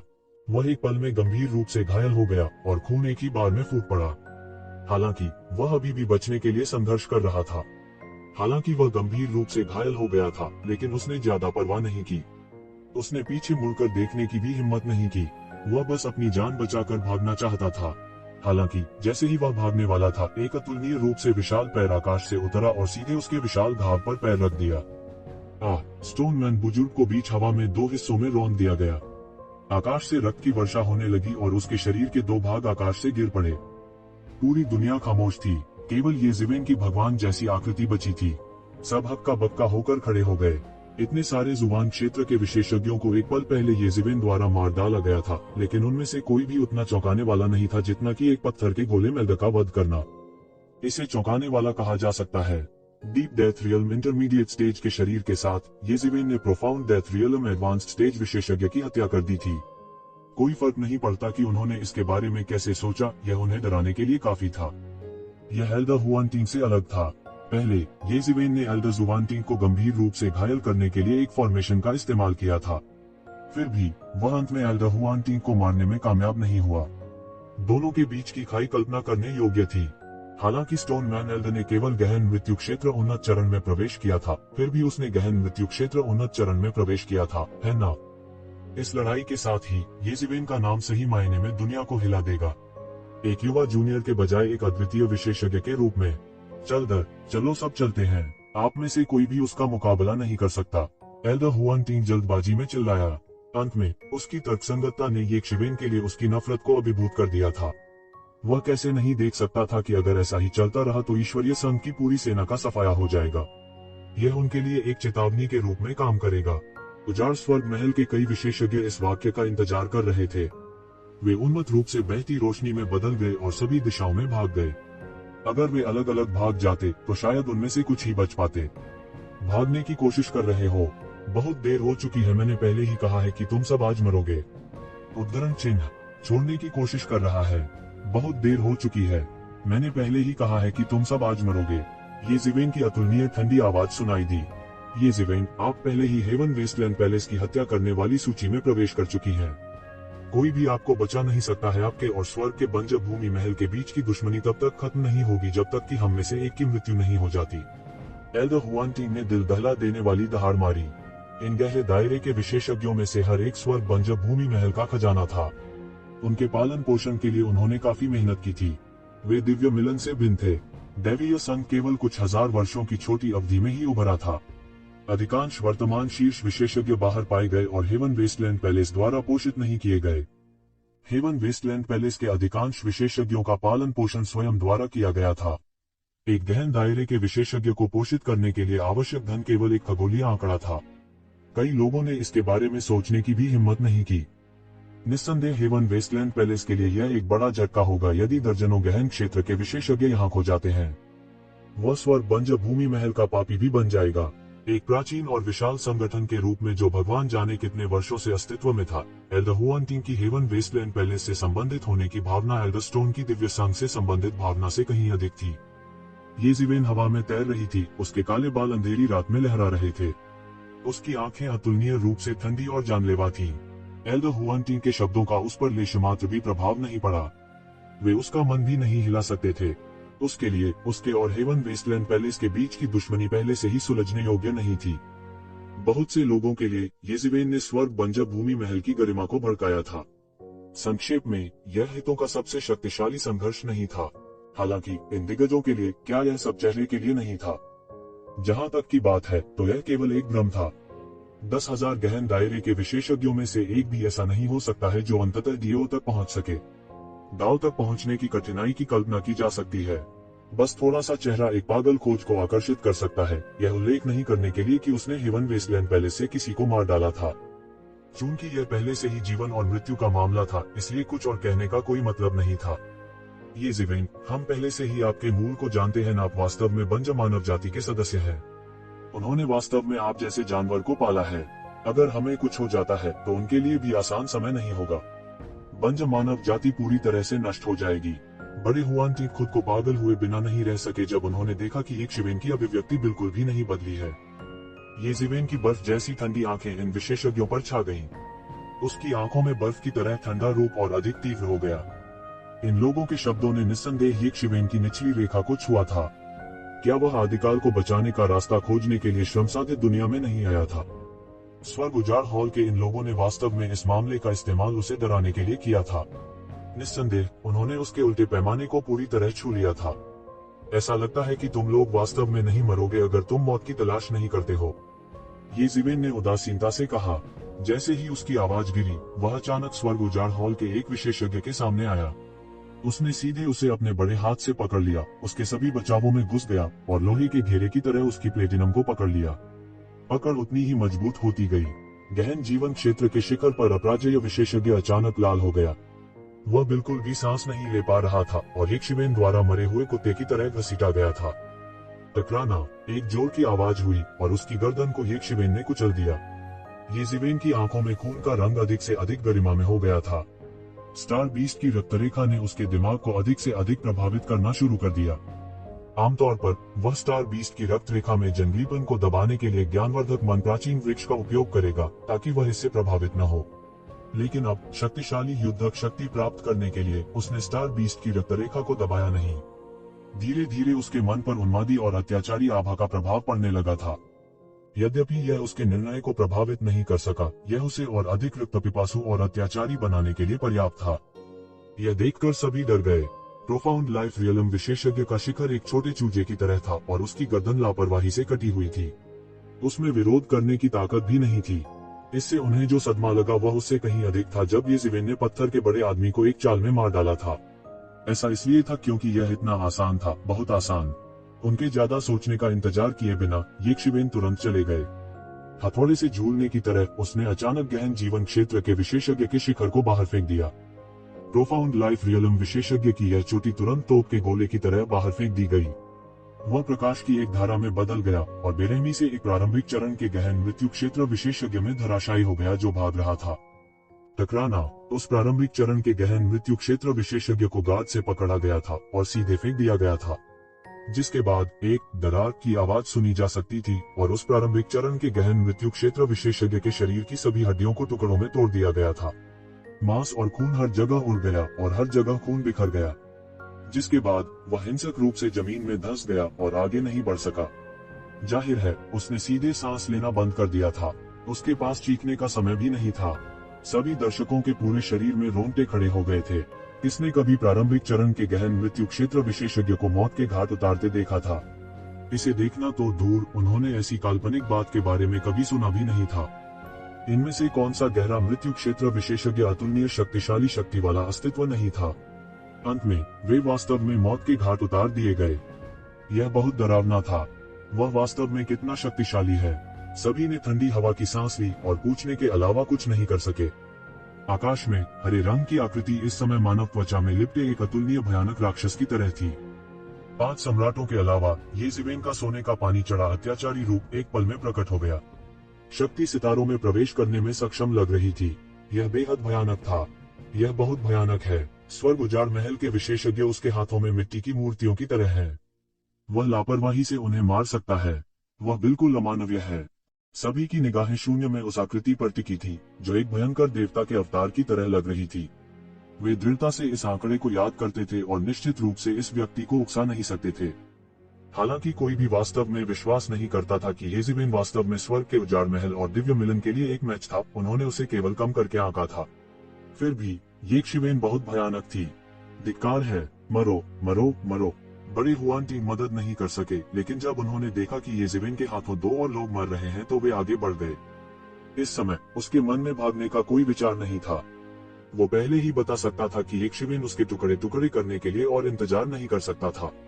एक शिवेन के पास उसे छोड़ने का कोई रास्ता नहीं था। उसके पास निश्चित रूप से बचने का कोई मौका नहीं था। वह जो कुछ कर सकता था वह दूसरों के भागने को कवर करने की पूरी कोशिश कर रहा था। ये शिवेन जरा सा भी नहीं घबराई जब उसने एल्दहुआंटिंग का सामना किया। सुनहरी तलवार क्यूई की एक लकीर उसके हाथ में तेजी से घनीभूत हो गई। गड़गड़ाहट, एक पल में स्वॉर्ड क्यूई आसमान में उड़ गया। पलक झपकते ही यह क्षितिज में चार्ज हो गया। क्षितिज में स्वॉर्ड क्यूई लगातार गुनगुनाती रही, इससे पहले कि वह अनगिनत स्वॉर्ड लाइट्स में विभाजित हो जाए, जो स्वॉर्ड बंजर भूमि हॉल के भागने वाले विशेषज्ञों का पीछा करती थी। टकराना, टकराना, टकराना। स्वर्ग उजाड़ महल के इन विशेषज्ञों को एक के बाद एक चोट लगी। उनके पास चीखने का समय भी नहीं था कि वे खून के बादल में बदल गए। वे उसके लिए बिल्कुल भी मेल नहीं खाते थे। वे पहले ही गंभीर रूप से घायल हो चुके थे और अब वे तलवार के एक वार को भी नहीं रोक सकते थे। लगता है बड़े हुआनटिंग पागल हो गए हैं। उन्होंने कभी नहीं सोचा था कि स्थिति इस तरह से विकसित होगी। अगर उसने इसकी कल्पना की होती तो शायद उसने ये शिवेन को जाने नहीं दिया होता। हालांकि वह बेहद सतर्क रहा होगा। कम से कम उसने कार्रवाई करने से पहले एक चरम गहन मृत्यु अवस्था विशेषज्ञ के आने की प्रतीक्षा की होगी। इस तरह उसने ये शिवेन को ऐसा अवसर नहीं दिया होता। उसकी आंखों से खून के आंसू लगभग बह निकले। उन सबका खून टपक रहा था। ये स्वर्ग उजाड़ महल के कुलीन थे। हुआलाला, गड़गड़ाहट और बिजली के समुद्र का निर्माण करते हुए गड़गड़ाहट की शक्ति उन्मत्त रूप से बढ़ गई। एल्दहुआंटिंग एक वज्र देवता की तरह थे जो मानव दुनिया में घूम रहे थे। वह अत्यंत शक्तिशाली और भयानक था। ये ज़िवेन अभिव्यक्तिहीन थी, हालांकि वह अपने शरीर में मार्शल शक्ति की तीव्र खपत को महसूस कर सकता था। एक ही समय में खुद को और मुट्ठी अवतार दोनों को बनाए रखना बेहद मुश्किल था। अभी अभी हुए सघन नरसंहार के बाद उसने तुरंत बड़ी मात्रा में मार्शल शक्ति का उपभोग किया था। हालांकि 5 सम्राटों की शक्ति अद्वितीय थी, लेकिन मार्शल शक्ति की खपत भी खगोलीय थी। इसके अलावा उन्होंने स्टार बीस्ट की रक्त रेखा को जुटाया था। यदि यह एक साधारण व्यक्ति होता तो वे अपनी सारी मार्शल शक्ति का उपयोग कर लेते। भले ही ये ज़िवेन की मार्शल शक्ति आम लोगों से कहीं बेहतर थी, लेकिन वह इस तरह के उन्मादी उपभोग का सामना नहीं कर सकता था। चलो इसे जल्दी खत्म करो और इस बूढ़े कुत्ते से तुरंत छुटकारा पाओ। ये ज़िवेन की आंखें अतुलनीय दृढ़ संकल्प से भरी हुई थीं। बूम! हवा और गर्जना की शक्ति का एक क्षेत्र उसके शरीर से बह गया और एल्दहुआंटिंग के वज्र के क्षेत्र से टकरा गया। हवा और गड़गड़ाहट की शक्ति ने एक दूसरे को खा लिया और एक दूसरे से टकराने वाले मार्शल तावीज में बदल गए। लड़ाई अत्यंत तीव्र थी और इस समय ये शिवेन आखिरकार हिल गई और जोर से चिल्लाए। गड़गड़ाहट, उसके हाथ में स्वर्ण सम्राट तलवार ने एक चौंकाने वाला प्रकाश उत्सर्जित किया। तलवार की चमक ऐसी थी जैसे कोई नदी बहते हुए पीछे की ओर बह रही हो। इसने आकाश को 2 भागों में काट दिया और एल्दहुआंटिंग के शरीर की ओर बह गया। बड़े हुआनटिंग ने चकमा नहीं दिया, या यूं कहें कि उसके पास चकमा देने का समय ही नहीं था। वह मौके पर ही मारा गया और उसके शरीर के चारों ओर अनगिनत गड़गड़ाहट और बिजली तुरंत नष्ट हो गई और शून्य में बदल गई। अंतरिक्ष पागलपन से ढह गया और यह दुनिया के अंत के दृश्य जैसा था। PFT, तलवार की रोशनी ने एल्दहुआंटिंग को मौके पर ही 2 हिस्सों में विभाजित कर दिया। उसके पास प्रतिक्रिया करने का समय भी नहीं था। उसका शरीर उस पत्थरबाज बुजुर्ग जितना अच्छा नहीं था, इसलिए वह अपनी चरम अवस्था में ये शिवेन की तलवार का सामना भी नहीं कर सका। स्वर्ग और पृथ्वी के बीच सन्नाटा था। केवल स्थान चुपचाप रह रहा था। दिव्य संघ और स्वर्ग बंजर भूमि महल के विशेषज्ञ सभी नष्ट हो गए थे। यह पूरा हंगामा था। उबलते पानी की तरह इसने तुरंत हंगामा खड़ा कर दिया। शायद इस मामले के फैलने से पहले जुबान की दुनिया में बहुत से लोगों ने ये ज़िवेन की बात की ज्यादा परवाह नहीं की थी। आखिरकार ऐसे लोग जुबान वर्ल्ड में हर साल कई बार होते हैं। हालांकि ऐसे बहुत से लोग नहीं थे जिन्होंने ईश्वरीय संघ और स्वर्ग बंजर भूमि महल को चुनौती देने का साहस किया। इसमें कोई संदेह नहीं था कि ऐसे लोग रहस्यमय दुनिया में अरबों लोगों के बीच मौजूद थे। शायद एक कारण या किसी अन्य के कारण वे या तो सक्रिय रूप से या निष्क्रिय रूप से दिव्य संघ और स्वर्ग बंजर भूमि पैलेस के विशेषज्ञों के साथ लड़े। हालांकि ऐसे लोगों के लिए इन दैत्यों के हमलों से बचना मुश्किल था, चाहे कारण कुछ भी रहा हो। यह भी कहा जा सकता है कि यह बिल्कुल असंभव था, इसलिए कई लोगों ने मूल रूप से इसे अनसुना कर दिया। जहां तक नायकों और इसी तरह के लोगों की बात है तो हर साल कई लोग उभरेंगे, लेकिन क्या भविष्य में 100 में से केवल एक ही होगा जो सही मायने में शिखर तक पहुंच सकता है? किसने सोचा होगा कि ये ज़िवेन वास्तव में शिखर पर पहुंच जाएगी और एक सांस में दोनों पक्षों के रहस्यमय क्षेत्र के सैकड़ों विशेषज्ञों का वध कर देगी? ऐसा नुकसान लगभग उन नुकसानों के बराबर था जो इन विशाल बलों को हुए थे जब उन्होंने प्रोफाउंड वर्ल्ड बैटलफील्ड में कुछ भयानक अस्तित्वों को घेर लिया था। जब तक कोई रहस्यमय क्षेत्र में पहुंचता है, तब तक किसी विशेषज्ञ को तैयार करने में बहुत समय और प्रयास लगता है। हर कोई कल्पना कर सकता था कि दिव्य मिलन और स्वर्ग बंजर भूमि महल कितना क्रोधित होगा यदि वे ऐसे विशेषज्ञ का पालन पोषण करने में सक्षम थे जो एक शिवेन के हाथों मर गया था।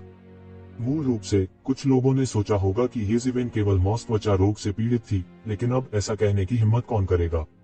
कौन सा कायिक त्वचा रोग इस हद तक पहुंच सकता है? जबकि रहस्यमय दुनिया सदमे में थी, हेवन वेस्टलैंड पैलेस और डिवाइन यूनियन ने जल्दी से उसे एक जरूरी लक्ष्य के रूप में सूचीबद्ध किया और उसे पूरी तरह से मारने का एक वांछित आदेश भी जारी किया। ऐसी अफवाहें भी थीं कि कुछ लोगों ने दिव्य संघ में एक महान व्यक्ति को देखा था जो लंबे समय से व्यक्तिगत रूप से येज़िवेन के निशानों की तलाश कर रहे थे, भविष्य की किसी भी परेशानी को दूर करने के लिए उसे पूरी तरह से मारना चाहते थे। रहस्यमय दुनिया में किसी भी महान व्यक्ति को सर्वोच्च व्यक्ति कहा जा सकता है। देवताओं की अनुपस्थिति में एक पौराणिक आकृति का अस्तित्व बल के परमाणु हथियार के अस्तित्व के बराबर था। क्या यह कारण नहीं था कि इन वर्षों में मानव जाति का पतन क्यों हुआ था? क्योंकि एकमात्र पौराणिक व्यक्ति मरने वाला था। क्या इसीलिए दानव जाति अधिक से अधिक अहंकारी हो गई थी और मानव जाति को धमकाना चाहती थी? कोई रहस्यमय दुनिया में एक वास्तविक पौराणिक व्यक्ति की स्थिति की कल्पना कर सकता है। ऐसी परिस्थितियों में कोई भी येज़िवेन के बारे में आशावादी नहीं था। हालांकि उसके पास अभी भी अनामडाउ कॉलेज का अस्पष्ट संरक्षण था और किसी ने भी अनामडाउ कॉलेज के लोगों पर हमला करने की हिम्मत नहीं की। इसका आधार यह था कि उसे अनामडाउ कॉलेज का शिष्य बनना था और गुमनामडाउ कॉलेज खुलने में अभी 5 साल बाकी थे। इन 5 सालों में कई बदलाव आए। जब तक ईश्वरीय मिलन और स्वर्ग बंजर भूमि महल ने अपनी पूरी ताकत से खोज की, तब तक कोई भी बच नहीं सका। जब तक वह 5 साल से अधिक समय तक नहीं टिक सका, तब तक बेनामडाउ कॉलेज की सुरक्षा खाली बात होगी। हालांकि अगर वह 5 साल से अधिक समय तक रोक सकता है, तो दिव्य संघ और स्वर्ग बंजर भूमि महल को रोकना होगा। कोई भी बेनामडाउ कॉलेज के क्रोध को भड़का नहीं सकता था। दोनों सेनाओं के बीच बड़ी संख्या में विशेषज्ञ दिखाई दिए। किसी ने दावा किया कि स्वर्ग संप्रदाय और संघ स्वर्ग बंजर भूमि महल और संघ में दिव्य संघ से बड़ी संख्या में विशेषज्ञ भेजेंगे। वे कालीन की तलाशी लेना चाहते थे ताकि येज़िवेन बच न सके। लगभग तुरंत ही उन्होंने रहस्यमय क्षेत्र युद्ध क्षेत्र के प्रवेश द्वार को सील कर दिया। हालांकि रहस्यमय क्षेत्र युद्ध क्षेत्र बहुत बड़ा था, यह संपूर्ण रहस्यमय दुनिया का एक छोटा सा हिस्सा था। दोनों सेनाओं की ताकत को देखते हुए वे प्रवेश द्वार को पूरी तरह से सील नहीं कर सके और येज़िवेन को बाहर नहीं निकाल सके। हालांकि अगर उसने बाहर आने की कोशिश की तो उसे निश्चित रूप से दोनों सेनाओं द्वारा खोजा जाएगा। इसलिए सभी को यकीन था कि येज़िवेन अभी भी रहस्यमय दायरे के युद्ध क्षेत्र में थी। यह सिर्फ इतना था कि कोई भी यह निर्धारित नहीं कर सका कि वह कहाँ था। हालांकि उनका यह भी मानना कि इस तरह की कार्पेट सर्च से उनके मिलने की संभावना काफी बढ़ जाएगी। यह लगभग समय की बात थी। इस तनावपूर्ण क्षण में रहस्यमय दायरे के युद्ध क्षेत्र की गहराई में स्वर्ग बंजर भूमि पैलेस के अनगिनत विशेषज्ञ उत्सुकता से एक विशाल शिविर में तैयारी कर रहे थे। जब ये विशेषज्ञ जुड़े तो कहा जा सकता है कि ये एक दूसरे से जुड़े हुए थे। भयानक उतार चढ़ाव को दूर करते हुए प्राचीन संरचनाओं को रखा गया। आकाश में 1000 से अधिक युद्ध किले हवा में तैर रहे थे, जो उनके द्वेषपूर्ण चेहरों को प्रकट कर रहे थे। आकाश में धात्विक चमक लगातार टिमटिमाती रहती है। एक नजर में पूरा क्षेत्र अंतहीन था। इन किलों और टेंटों में अनगिनत विशेषज्ञ इकट्ठा हो रहे थे, तितर बितर हो रहे थे, खोजबीन कर रहे थे इत्यादि। वे सघन रूप से भरी चींटियों के एक बड़े समूह की तरह लग रहे थे। इन्हीं शंटिंग विशेषज्ञों में हरे कपड़ों में एक आम आदमी भी दौड़ता हुआ आया।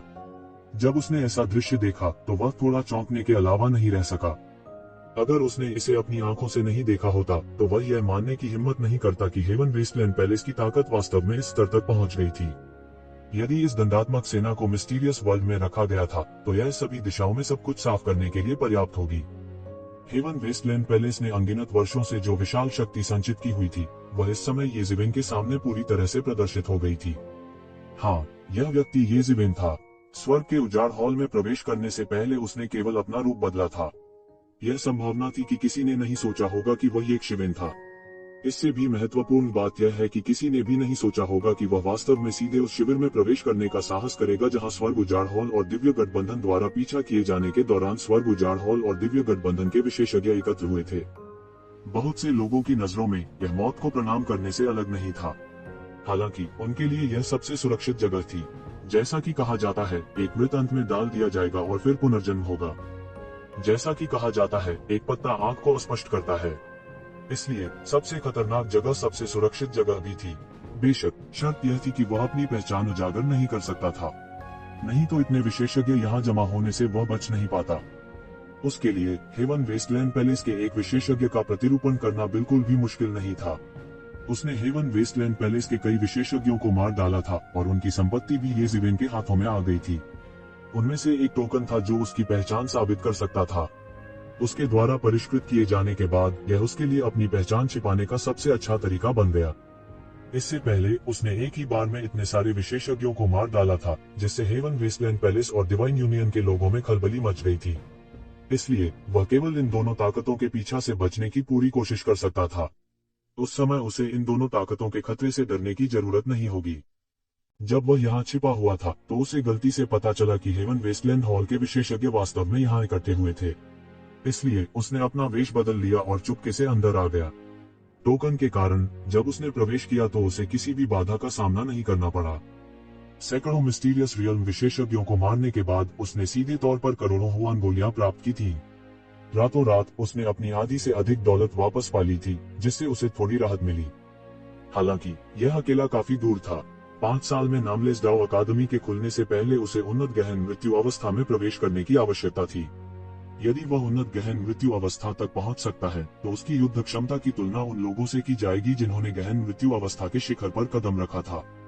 उस समय क्या वह बेनाम डाओ अकादमी में अपराजय नहीं होगा?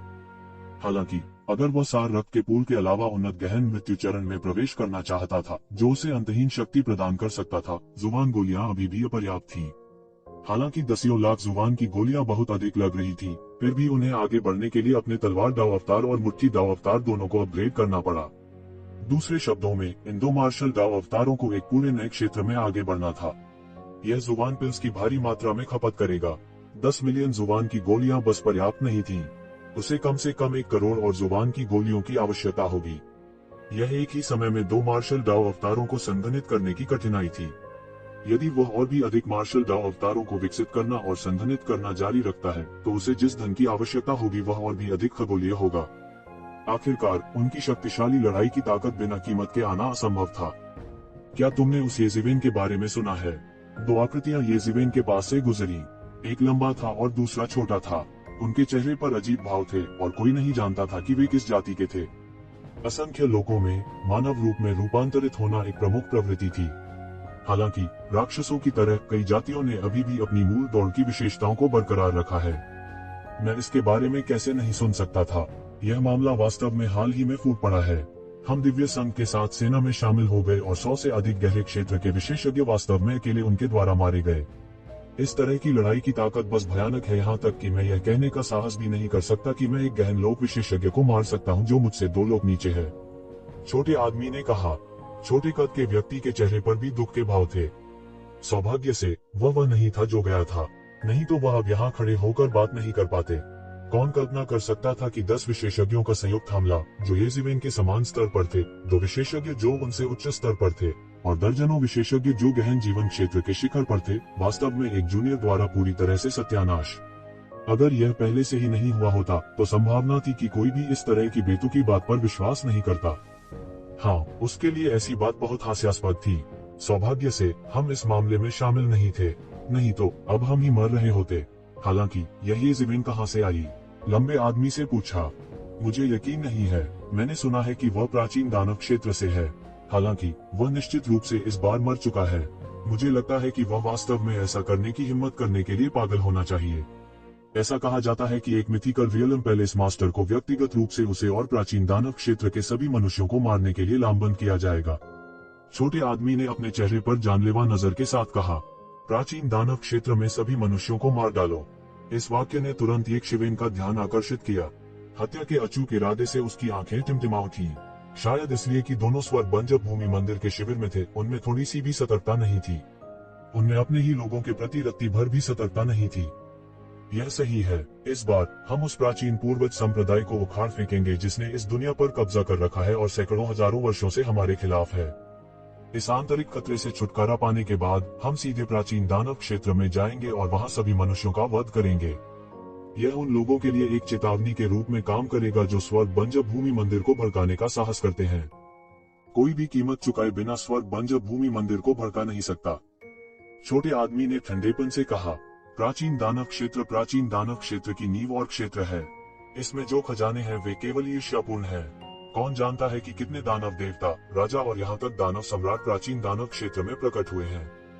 ऐसी नींव के साथ यदि हम उनके कुछ तथाकथित शाही परिवारों से छुटकारा पा सकते हैं तो हम बड़ी मात्रा में धन प्राप्त कर सकते हैं। अन्य बातों का उल्लेख नहीं करने के लिए केवल मार्शल आर्ट मैनुअल जो कि देवता स्तर और ऊपर रिकॉर्ड करते हैं मुश्किल से आते हैं। यदि उन शीर्ष मार्शल आर्ट मैनुअलों को लोकप्रिय बनाया जा सकता है जिनका अभ्यास केवल ऊपरी सोपाने की कर सकते हैं, तो यह हमारे लिए मायने रखेगा। आपको समझना चाहिए कि इसका हमारे लिए क्या मतलब है।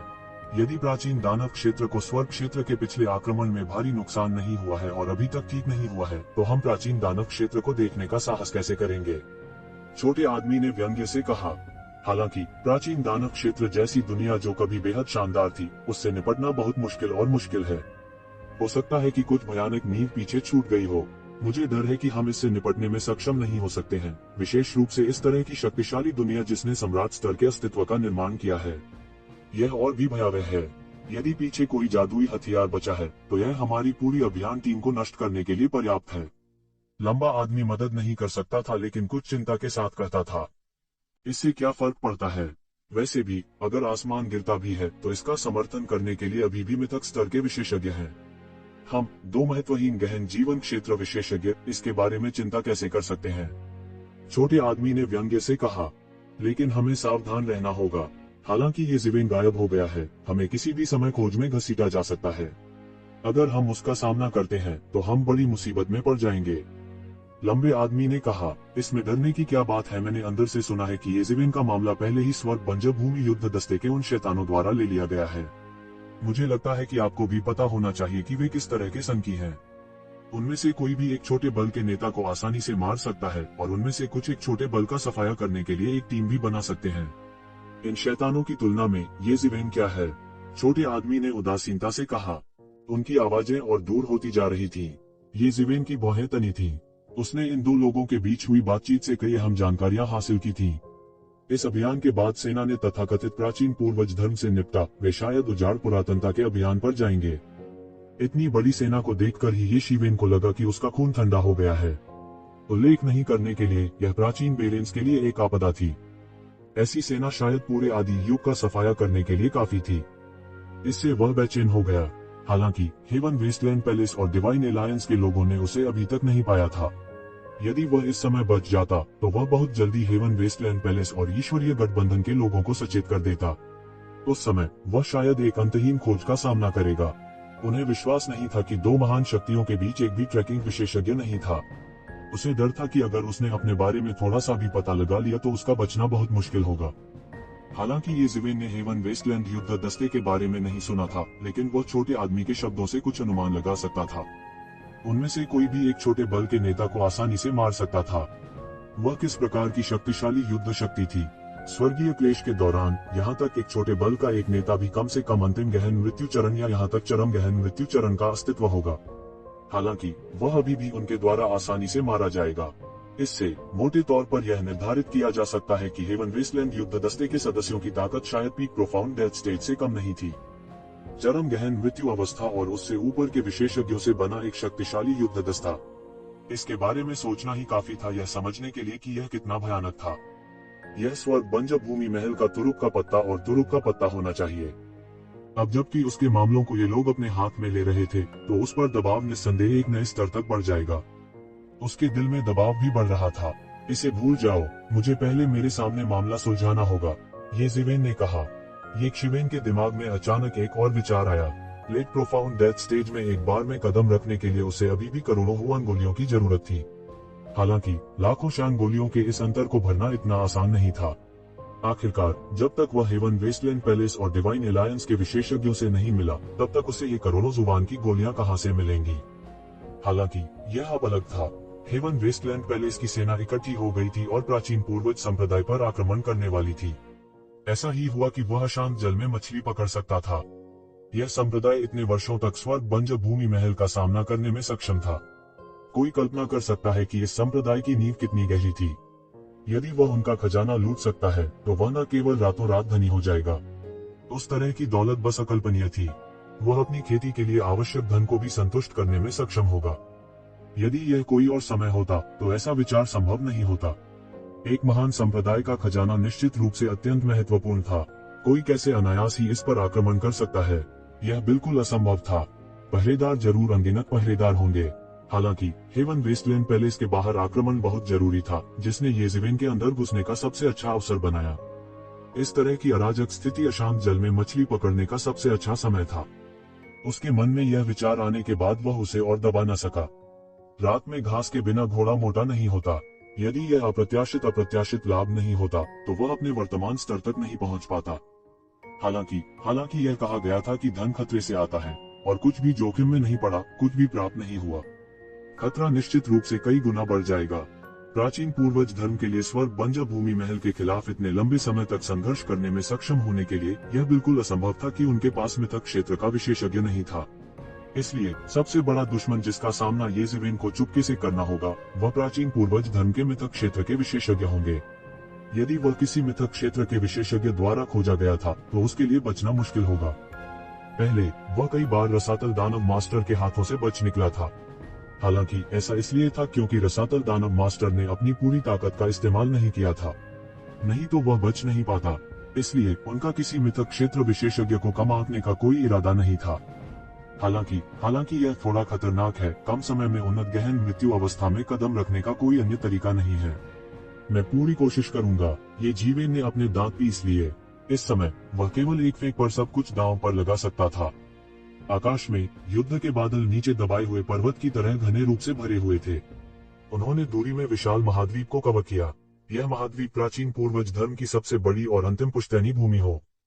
हेवन वेस्टलैंड पैलेस के अनगिनत विशेषज्ञों की तरह प्राचीन पूर्वज संप्रदाय के अनगिनत विशेषज्ञ भी थे। सभी प्रकार की युद्ध मशीनें सक्रिय हो गईं। कहा जा सकता है कि दोनों पक्षों के बीच लड़ाई कभी भी शुरू हो सकती है। अचानक एक अतुलनीय तेज गर्जना गूंज उठी। सारा संसार थर थर कांपने लगा। एक अतुलनीय भयावह शक्ति चारों ओर व्याप्त थी। इस भयावह शक्ति के सामने प्राचीन पूर्वज संप्रदाय द्वारा स्थापित कई संरचनाएं एक पल में ढह गईं। गड़गड़ाहट, अंतरिक्ष को बलपूर्वक तोड़ दिया गया था। एक अतुलनीय रूप से विशाल हाथ भीतर से फैला और पूरे महाद्वीप की ओर पटक दिया, मानो वह पूरे महाद्वीप को कुचल देना चाहता हो। प्राचीन पूर्वज संप्रदाय, तुम वास्तव में स्वर्ग की इच्छा की अवहेलना करने का साहस करते हो। इतने वर्षों से तुमने स्वर्ग बंजर भूमि महल के खिलाफ जाने का साहस किया है। आज आपके भाग्य का अंत हो गया है। यह तुम्हारे मरने का समय है। विशाल हाथ के पीछे स्थानिक दरार से एक अतुलनीय जोर से उपहास गूंज उठा, जिसने पूरे महाद्वीप को हिला दिया। जमीन के उस टुकड़े पर गठन की रखवाली करने वाले अनगिनत विशेषज्ञ गठन के साथ साथ फट गए।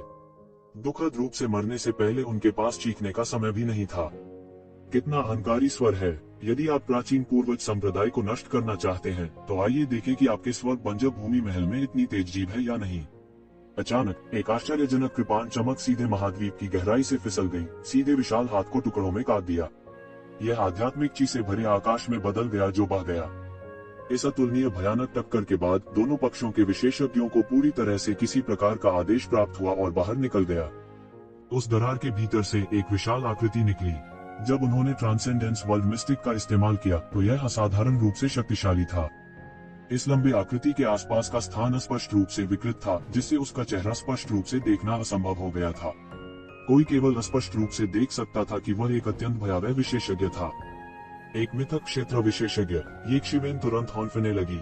हालांकि यह पहली बार नहीं था जब उन्होंने किसी मिथक क्षेत्र विशेषज्ञ को देखा था। उन्होंने कभी भी सच्चे मिथक क्षेत्र विशेषज्ञों के बीच लड़ाई नहीं देखी थी। जाहिर है ऐसी लड़ाई होने ही वाली थी। स्वर्ग बंजर भूमि युद्ध अमर। आपके स्वर्ग बंजर भूमि पैलेस को अभी भी एक लंबा रास्ता तय करना है यदि आप प्राचीन पूर्वज संप्रदाय को नष्ट करना चाहते हैं। इस ठंडे खर्राटे के साथ एक और आकृति जो पहाड़ जितनी लंबी थी उस महाद्वीप से बह गई। वे दोनों मिथक क्षेत्र के विशेषज्ञ थे। जब वे एक दूसरे से भिड़ते थे तो उनकी शक्ति लगभग बराबर होती थी। प्राचीन पूर्वज संप्रदाय के नेता, अब आपके लिए आत्मसमर्पण करने में देर नहीं हुई है। अपनी ताकत को देखते हुए हमारे स्वर्ग बंजर भूमि पैलेस के हॉल मास्टर बनने के लिए यह पर्याप्त है। अन्यथा जब तुम मरोगे तो यह अच्छा नहीं होगा कि तुम्हारी 10,000 साल की मेहनत राख हो जाए। स्वर्ग बंजर भूमि युद्ध अमर ने कहा। स्वप्न देखना बंद करें। स्वर्ग बंजर भूमि हॉल के लिए प्राचीन पूर्वज संप्रदाय को जीतना असंभव है।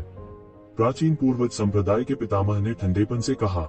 दोनों पक्षों के बीच यह कहा जा सकता था कि असहमति के एक शब्द से पूरी लड़ाई हो जाएगी। भयानक उतार चढ़ाव की लहरें सभी दिशाओं में फैल जाती हैं।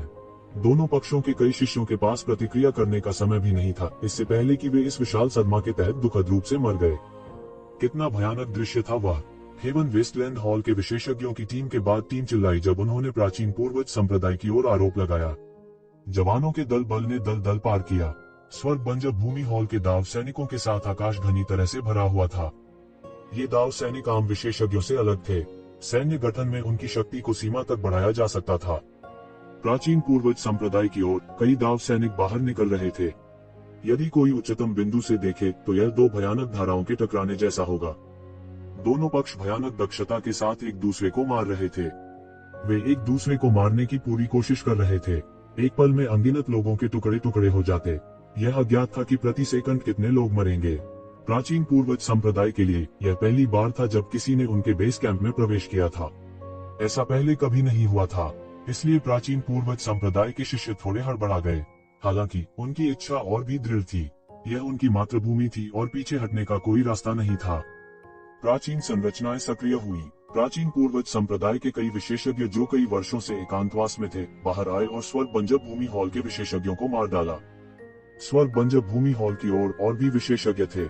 हेवन वेस्टलैंड हॉल ने उनकी ताकत का एक बड़ा हिस्सा इकट्ठा कर लिया था और कई वर्षों से उनके खिलाफ लड़ रहे प्राचीन पूर्वज संप्रदाय से छुटकारा पाने के लिए दृढ़ संकल्पित था। गोली मारना। अचानक स्वर्ग बंजर भूमि हॉल का एक विशेषज्ञ शून्य में चिल्लाया। क्षण भर में आकाश बाणों की घनी संख्या से ढक गया। यह घने काले बादल की तरह था जिसने आकाश और जमीन पर सब कुछ ढक लिया था। एक पल में बड़ी संख्या में प्राचीन पूर्वज संप्रदाय के लोग गिर गए। एक के बाद एक जीवन काटा गया। दयनीय चीखें प्राचीन पूर्वज संप्रदाय के अनगिनत शिष्यों के जीवन के अंत का प्रतिनिधित्व करती हैं। जवाबी हमला। एक विशेषज्ञ महाद्वीप की गहराई से चिल्लाया। इस समय एक प्राचीन और विशाल जादुई सरनी सक्रिय हो गई थी। जादू की सरनी के किनारों के आसपास की सभी आध्यात्मिक ऊर्जा तुरंत अवशोषित हो गई थी। Boom boom. पलक झपकते ही अनगिनत बिजली के ड्रैगन झिलमिला उठे और काले बादलों के भीतर लुढ़क गए। फिर अनगिनत बिजली के सांप काले बादलों से उतरे बिजली का समुद्र बना। हेवन वेस्टलैंड पैलेस के सभी दाव सैनिक जो भागे भागे आए उन्हें या तो टुकड़े टुकड़े कर दिया गया या जलकर खाक कर दिया गया। दूसरी ओर हेवन वेस्टलैंड पैलेस का पलटवार आ गया। युद्ध किले पूरी तरह से खुल गए थे और मार्शल आर्ट धाराओं की धाराएं बह गईं, यहाँ तक सीधे महाद्वीप की गहराई में भी चली गईं। एक पल के लिए यह अज्ञात था कि कितने हताहत हुए, लेकिन महाद्वीप पर गहरी खाया बन गईं। यह दो विशाल शक्तियों के बीच टकराव था। हर पल बड़ी संख्या में लोगों की जान काटी जाती थी। भयानक टक्कर के कारण लोग मांस के पेस्ट में कुचल गए। उनके बहुत पीछे हेवन वेस्टलैंड हॉल के विशेषज्ञ शांत और रचनाशील थे जब उन्होंने दोनों पक्षों के दाव सैनिकों को एक दूसरे को मारते हुए देखा। चाहे कितने ही दाव सैनिक मारे गए या घायल हुए, इससे उनका कोई लेना देना नहीं था। आखिरकार वे एक ही प्रणाली से नहीं थे। इसके अलावा इन दाव सैनिकों को बैचों में प्रशिक्षित किया गया था। उनके महत्व की तुलना लाड़ प्यार करने वाले विशेषज्ञों से नहीं की जा सकती थी। यदि वे दाव सैनिकों का उपयोग गठन में चार्ज करने और दुश्मन की ताकत की एक बड़ी मात्रा का उपभोग करने के लिए नहीं करते हैं, तो वे शायद परेशानी में पड़ जाएंगे। उस समय उन्हें शायद तब तक पीटा जाएगा जब तक कि वे विलाप नहीं करते। इतने बड़े पैमाने की लड़ाई में वे अच्छे नहीं थे। वे उस क्षण की प्रतीक्षा कर रहे थे जब प्राचीन पूर्वज धर्म का मनोबल पूरी तरह से समाप्त हो जाए। वे इस तर्क को अच्छी तरह समझते थे और वे उस क्षण की प्रतीक्षा कर रहे थे जब प्राचीन पूर्वज धर्म का मनोबल पूरी तरह से समाप्त हो जाएगा। ये जीवन इन लोगों में मिली हुई थी। इस समय लड़ाई शुरू हो चुकी थी। इस अनजान आदमी की किसी ने परवाह नहीं की। हेवन वेस्टलैंड पैलेस में अनगिनत विशेषज्ञ थे और कोई भी सभी को पहचान नहीं सकता था। इसलिए ये जीवन उनके बीच घुल मिल गई थी और पूरी तरह से सहज और संतुष्ट थी। उसकी निगाहें पूरी तरह से ऊपर की दो भयानक आकृतियों के बीच लड़ाई पर केंद्रित थीं। स्वर्ग बंजर भूमि महल के लीजेंड क्षेत्र विशेषज्ञ, स्वर्ग बंजर भूमि युद्ध अमर और प्राचीन पूर्वज संप्रदाय के नेता। इसी दौरान दोनों पक्षों में जमकर मारपीट हो गई। स्वर्ग बंजर भूमि युद्ध अमर के हाथ में एक भाला दिखाई दिया जो सीधे एक शक्तिशाली लंबी नदी में बदल गया। यह एक लंबे अजगर की तरह हर चीज से टूट गया जो सभी प्रतिबंधों से मुक्त हो गया और सीधे प्राचीन पूर्वज संप्रदाय के नेता की ओर बढ़ गया। प्राचीन पूर्वज संप्रदाय के मास्टर का फिगर थोड़ा कमजोर था। भले ही उन्होंने धर्म संसार को अंजाम दिया था और उनका शरीर बेहद विशाल हो गया था, फिर भी वे दुबले पतले दिखाई देते थे। इस चौंकाने वाले हमले का सामना करते हुए वह उदासीन बना रहा, जैसे कि उसे कुछ भी दिखाई नहीं दे रहा था। उस पल में प्राचीन पूर्वज संप्रदाय के नेता की ब्लेड की चमक एक विशाल ब्लेड समुद्र में बदल गई जो स्पष्ट रूप से ब्रह्मांड का निर्माण कर रहा था। यह नदियों और समुद्रों को पलट रहा था और सर्वशक्तिमान था। यह सभी दिशाओं में बह गया और भाले की ओर बढ़ गया। बूम! भयानक टक्कर सीधे अंतरिक्ष के एक बड़े क्षेत्र को ढहा देती है। भले ही यह प्राचीन पूर्वज संप्रदाय की खोज थी और घने संरचनाओं द्वारा प्रबलित किया गया था, फिर भी यह किंवदंती क्षेत्र के दो विशेषज्ञों की बमबारी का सामना नहीं कर सका। सब कुछ ढह गया और अंधेरा ब्रह्मांड भयावह लगने लगा। प्राचीन पूर्वज संप्रदाय के नेता के ब्लेड की चमक समुद्र की तरह थी और एक पल में सब कुछ नष्ट कर सकती थी। लेकिन स्वर्ग बंजर भूमि युद्ध अमर का भाला समुद्र में एक अजगर की तरह था, अभी भी स्वतंत्र और अनर्गल, लहरों को चीरता हुआ और बहता हुआ। दोनों पक्षों के बीच लड़ाई चौंकाने वाली थी और उन्होंने दूरी में अपना रास्ता लड़ा। यह लगभग ऐसा था मानो वे अपनी तरफ के लोगों को नुकसान पहुंचाने से बचने की कोशिश कर रहे हों। अगर ये दोनों देवता इसी तरह लड़ते रहे तो यह पूरी तरह से संभव था कि उनकी तरफ से सभी का सफाया हो जाए। दोनों पक्षों के बीच की लड़ाई सीधे विशाल तावीजों में बदल गई थी, जो लगातार आकाश में टिमटिमाते रहते थे और अनंत काल तक अस्तित्व में रहते थे। ये शिवेन की आंखें दोनों तरफ जमी हुई थी और उसने एक पल के लिए भी पलकें झपकने की हिम्मत नहीं की, इस डर से कि अगर वह झपकाएगा तो कुछ महत्वपूर्ण चूक जाएगा। ऐसा नहीं था कि उन्होंने लीजेंड क्षेत्र के विशेषज्ञों को लड़ते हुए नहीं देखा था और उन्होंने व्यक्तिगत रूप से इसे कुछ बार अनुभव भी किया था, लेकिन उस समय रसातल दानव भगवान ने उसे गंभीरता से नहीं लिया। वह सिर्फ एक चींटी थी और एक आकस्मिक हमले की शक्ति इतनी भयानक नहीं थी। नहीं तो वह कैसे बच सकता था? इतनी सख्ती से बोलना, यह पहली बार होना चाहिए जब उसने लीजेंड क्षेत्र के विशेषज्ञों के बीच लड़ाई देखी और यह वास्तव में बहुत ही भयानक था। कोई आश्चर्य नहीं कि इंपीरियल कोर्ट रातों रात लगभग बंद हो गया था। हालांकि वान परिवार में एक गद्दार था, इंपीरियल कोर्ट को मानवता की अंतिम निचली रेखा कहा जा सकता है। यह भगवान जाने कितने वर्षों के लिए मजबूत किया गया था और यह एक युद्ध किला था। यदि रसातल दानव भगवान के लिए बहुत भयानक नहीं है, भले ही स्थिति में कोई गद्दार हो, तो यह इंपीरियल कोर्ट में नहीं टूट पाएगा। किंवदंती क्षेत्र के दो विशेषज्ञों के बीच लड़ाई के माध्यम से येज़िवेन ने अपने और रसातल दानव भगवान के बीच की खाई का विश्लेषण किया। क्योंकि वह उस स्तर तक नहीं पहुंचा था, वह नहीं जानता था कि इन दो लोगों और रसातल के दानव भगवान के बीच कौन मजबूत था, जिसके बारे में बोलते हुए उसने कभी भी रसातल दानव भगवान को बाहर जाते नहीं देखा था। यदि इंपीरियल कोर्ट का उल्लंघन होने पर वह वहां होता, तो शायद वह रसातल दानव भगवान को पूरी तरह से बाहर जाते हुए देख पाता और वह निर्णय लेने में सक्षम होता। लेकिन कोई फर्क नहीं पड़ता कि उनके और रसातल दानव भगवान के बीच वर्तमान येज़िवेन की तुलना में कौन मजबूत था, वे निस्संदेह बहुत मजबूत थे। अब वह जिस चीज से सबसे ज्यादा डरता था, वह थी लीजेंड क्षेत्र के विशेषज्ञों का हमला। अगर इस तरह के एक विशेषज्ञ ने हमला किया, तो सबसे अधिक संभावना है कि वह मौके पर ही मर जाएगा। किंवदंती क्षेत्र का व्यक्ति क्या था? उनकी उपलब्धियां, उनकी महिमा एक किंवदंती बनने के लिए पर्याप्त थी, एक मिथक जो प्राचीन काल से चली आ रही थी। इसीलिए लोग महापुरुष क्षेत्र के लोगों को महापुरुष कहकर बुलाते थे। दूसरा कारण यह था कि इस दायरे तक पहुंचना कोई ऐसी चीज नहीं थी जिस तक कोई भी पहुंच सकता था। यह वास्तव में एक ऐसा क्षेत्र था जिस तक केवल लेजेंड क्षेत्र के लोग ही पहुंच सकते थे।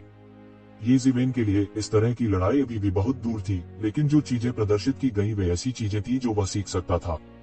गहन मृत्यु क्षेत्र के एक साधारण विशेषज्ञ के लिए किंवदंती क्षेत्र की मार्शल आर्ट को जबरन समझने की कोशिश करना निस्संदेह मौत को दावत दे रहा था। लेकिन उसके पास रहस्यमय स्थान था और वह इसे जबरन पचा और समझ सकता था। हालांकि वह नहीं जानता था कि वह इसे किस हद तक समझ सकता है, यह निश्चित रूप से उसके लिए बहुत लाभदायक होगा। रहस्यमय स्थान उसके शरीर के भीतर पागलपन से घूमता था, लगातार प्रकाश की 5 रंगों की किरणों का उत्सर्जन करता था, उसके शरीर के भीतर एक निश्चित स्थान को स्वर्ग की तरह रोशन करता था। 3 मिलियन जुबान की गोलियां चली गईं। येज़िवेन ने त्यानयुवान मिरर पर नजर डाली। बस उनके पिछले एक्सचेंज के विश्लेषण ने कुल 3 मिलियन हुआन गोलियों की खपत की थी। यह खपत भयानक थी, लेकिन वह महसूस कर सकता था कि उसका पूरा शरीर ऊपर की ओर बढ़ रहा था। हालांकि इससे उसके पास लेट प्रोफाउंड डेथ दायरे में आगे बढ़ने के लिए पर्याप्त जुबान की गोलियां नहीं हो सकती हैं, लेकिन वह इस समय इतनी परवाह नहीं कर सकता। लेट प्रोफाउंड डेथ दायरे में आगे बढ़ने के लिए पर्याप्त हुआन गोलियां धीरे धीरे जुटाई जा सकती थीं, लेकिन इस तरह की समझ जीवन में एक बार मिलने वाला अवसर था। वह कैसे नहीं जान सकता था कि कौन सा अधिक महत्वपूर्ण था। हुश, अनगिनत हुआन गोलियां पागलों की तरह जल गईं, आध्यात्मिक क्यूरी में बदल गईं जो उसके शरीर में प्रवाहित हुईं। अन्य 5 लाख जुबान की गोलियां तुरंत जलकर शून्य हो गईं।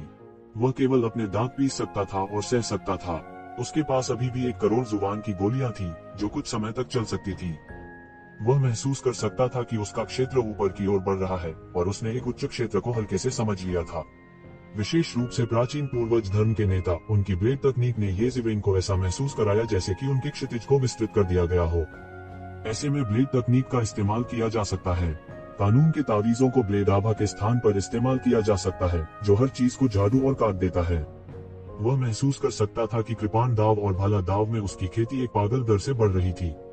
हालांकि इसकी तुलना में कृपाण दाव कहीं ज्यादा चौंकाने वाला था।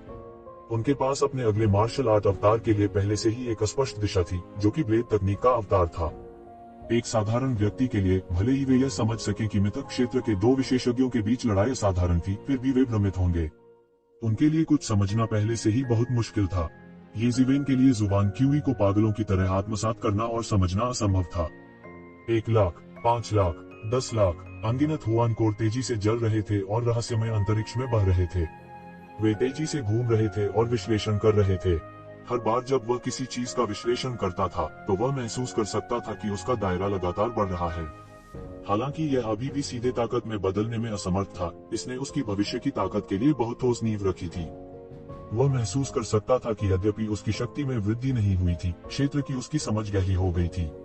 पहले वह अपनी शक्ति का 100% ही प्रदर्शित कर सकता था, अब वह अपनी शक्ति का 120% प्रदर्शित कर सकता था। यह दूसरे तरीके से अपनी ताकत बढ़ाने के बराबर था।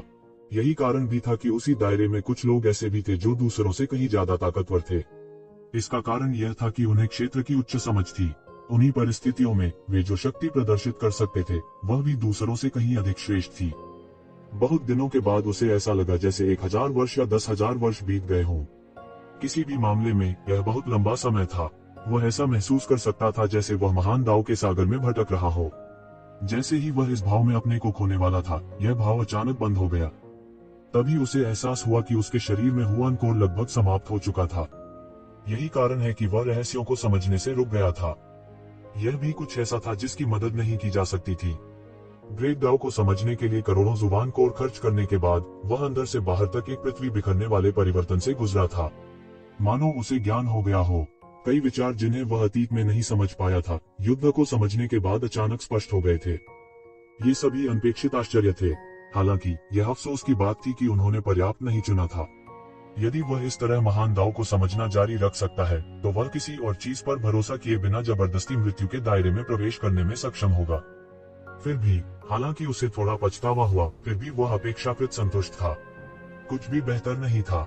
इस समय मिथक क्षेत्र के दो विशेषज्ञों के बीच आसमान में लड़ाई जारी थी। उनकी खेती बराबर लग रही थी। Boom boom boom. उस क्षेत्र को दो महान विशेषज्ञों द्वारा पहले ही निषिद्ध क्षेत्र में बदल दिया गया था। आम लोगों को पास आने की इजाजत नहीं थी। यहाँ तक कि गहन मृत्यु अवस्था के विशेषज्ञों ने भी पास आने की हिम्मत नहीं की। अन्यथा वे पूरी तरह से टुकड़ों में चकनाचूर हो जाएंगे। वे दोनों शक्तिशाली कौशल वाले पौराणिक स्तर के विशेषज्ञ थे।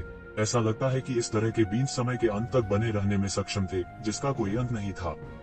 अपनी शक्ति के साथ भले ही वे सैकड़ों या हजारों वर्षों तक लड़ते रहें, फिर भी उनके लिए इस अवस्था में अपनी साधना को पूरी तरह समाप्त करना कठिन होगा। पूरा स्थान पूरी तरह से पाउडर में बदल गया था और इसके ठीक होने की कोई संभावना नहीं थी।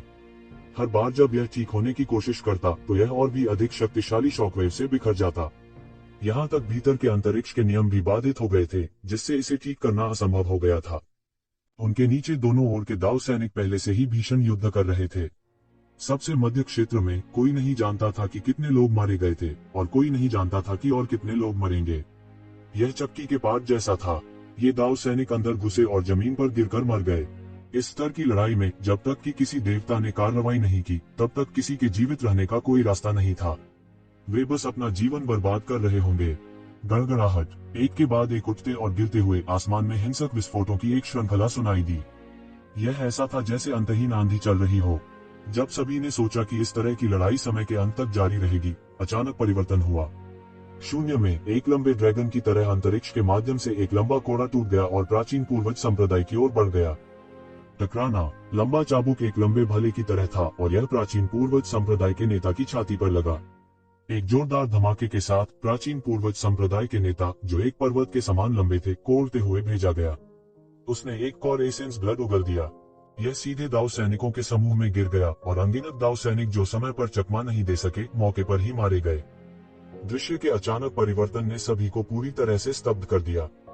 किसी को उम्मीद नहीं थी कि कोई अचानक हस्तक्षेप करेगा, विशेष रूप से प्राचीन पूर्वज संप्रदाय के विशेषज्ञ, जो सभी डेक में रो पड़े। उनके लिए प्राचीन पूर्वज संप्रदाय के नेता स्वर्ग और पृथ्वी के समान थे। वह उनकी सबसे बड़ी गारंटी था और मौलिक कारण भी था कि वे स्वर्ग बंजर भूमि पैलेस के खिलाफ लड़ने का आत्मविश्वास क्यों रखते थे। अब जब वह गंभीर रूप से घायल हो गया था तो उन्हें अचानक लगा कि उनका दिल डूब रहा है, मानो आसमान गिरने वाला हो। विशेष रूप से शीर्ष विशेषज्ञ पूरी तरह से गड़बड़ थे। उनकी दृष्टि काली पड़ गई और वे लगभग मर ही गए। लंबे चाबुक के रूप में इसने फिर से हमला किया और प्राचीन पूर्वज संप्रदाय के नेता के चारों ओर लिप गया। प्राचीन पूर्वज संप्रदाय के नेता मुक्त होना चाहते थे, लेकिन कोई रास्ता नहीं था। लंबा चाबुक एक राक्षसी प्रकृति का लग रहा था और इसने उसे कसकर बांध दिया। कुछ समय के लिए वह कुछ नहीं कर सका। इस समय स्वर्ग बंजर भूमि युद्ध भगवान का भला आसमान से गिर गया। पफट भला प्राचीन पूर्वज संप्रदाय के नेता के शरीर में चुभ गया। खून के छींटे और नदी की तरह बह गए। खून का सार फूट पड़ा और हड्डी के टुकड़े उड़ गए। किसी को उम्मीद नहीं थी कि यह इस तरह निकलेगा। सभी की आंखें डरावनी थी और यहाँ तक हेवन वेस्टलैंड पैलेस के लोग भी कोई अपवाद नहीं थे। मिथक क्षेत्र का एक और विशेषज्ञ था जिसने हस्तक्षेप किया था। एक दूसरा मिथक क्षेत्र विशेषज्ञ था जिसने हस्तक्षेप किया था। इस बार आकाश वास्तव में रहने वाला था। वास्तव में हेवन वेस्टलैंड पैलेस के कई लोगों ने मूल रूप से यह नहीं सोचा था कि वे प्राचीन पूर्वज संप्रदाय के क्षेत्र को ले सकते हैं। आखिरकार प्राचीन पूर्वज संप्रदाय और स्वर्ग बंजर भूमि महल एक दूसरे के खिलाफ कई बार लड़े थे। हालांकि हेवन वेस्टलैंड पैलेस का पलड़ा हमेशा भारी रहा, लेकिन वे कभी भी प्राचीन पूर्वज संप्रदाय को खत्म नहीं कर पाए थे। इस बार शायद कोई अपवाद नहीं था। वे प्राचीन पूर्वज संप्रदाय को भारी नुकसान पहुंचाएंगे और धीरे धीरे उनकी जीवन शक्ति को मिटा देंगे। किसने सोचा होगा कि दूसरा मिथक क्षेत्र विशेषज्ञ होगा। यह बहुत बड़ा मामला था। स्वर्ग बंजर भूमि महल में भी एक मिथक क्षेत्र विशेषज्ञ एक बड़ा शॉट था।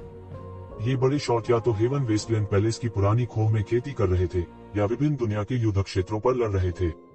यद्यपि प्राचीन पूर्वज संप्रदाय शक्तिशाली था, वे हेवन वेस्टलैंड पैलेस के अभियानों के लक्ष्यों में से केवल एक थे।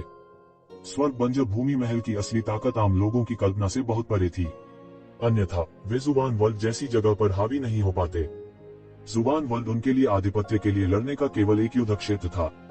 हालांकि हेवन वेस्टलैंड पैलेस जैसे विशाल के लिए पूरी ताकत की खपत का समर्थन करने के लिए हुआन वर्ल्ड पर भरोसा करना स्वाभाविक रूप से असंभव था। एक बल के विकास के लिए, विशेष रूप से इस तरह के एक भयानक बादशाह के लिए, संसाधनों की खपत और भी अधिक खगोलीय थी। केवल जुबान वर्ल्ड पर भरोसा करना असंभव था। आखिरकार हुआन वर्ल्ड कोई विशेष रूप से उच्च स्तरीय दुनिया नहीं थी। हुआन विश्व युद्ध क्षेत्र के अस्तित्व के कारण ही अनगिनत हुआन क्षेत्र के विशेषज्ञ वहां एकत्र हुए थे।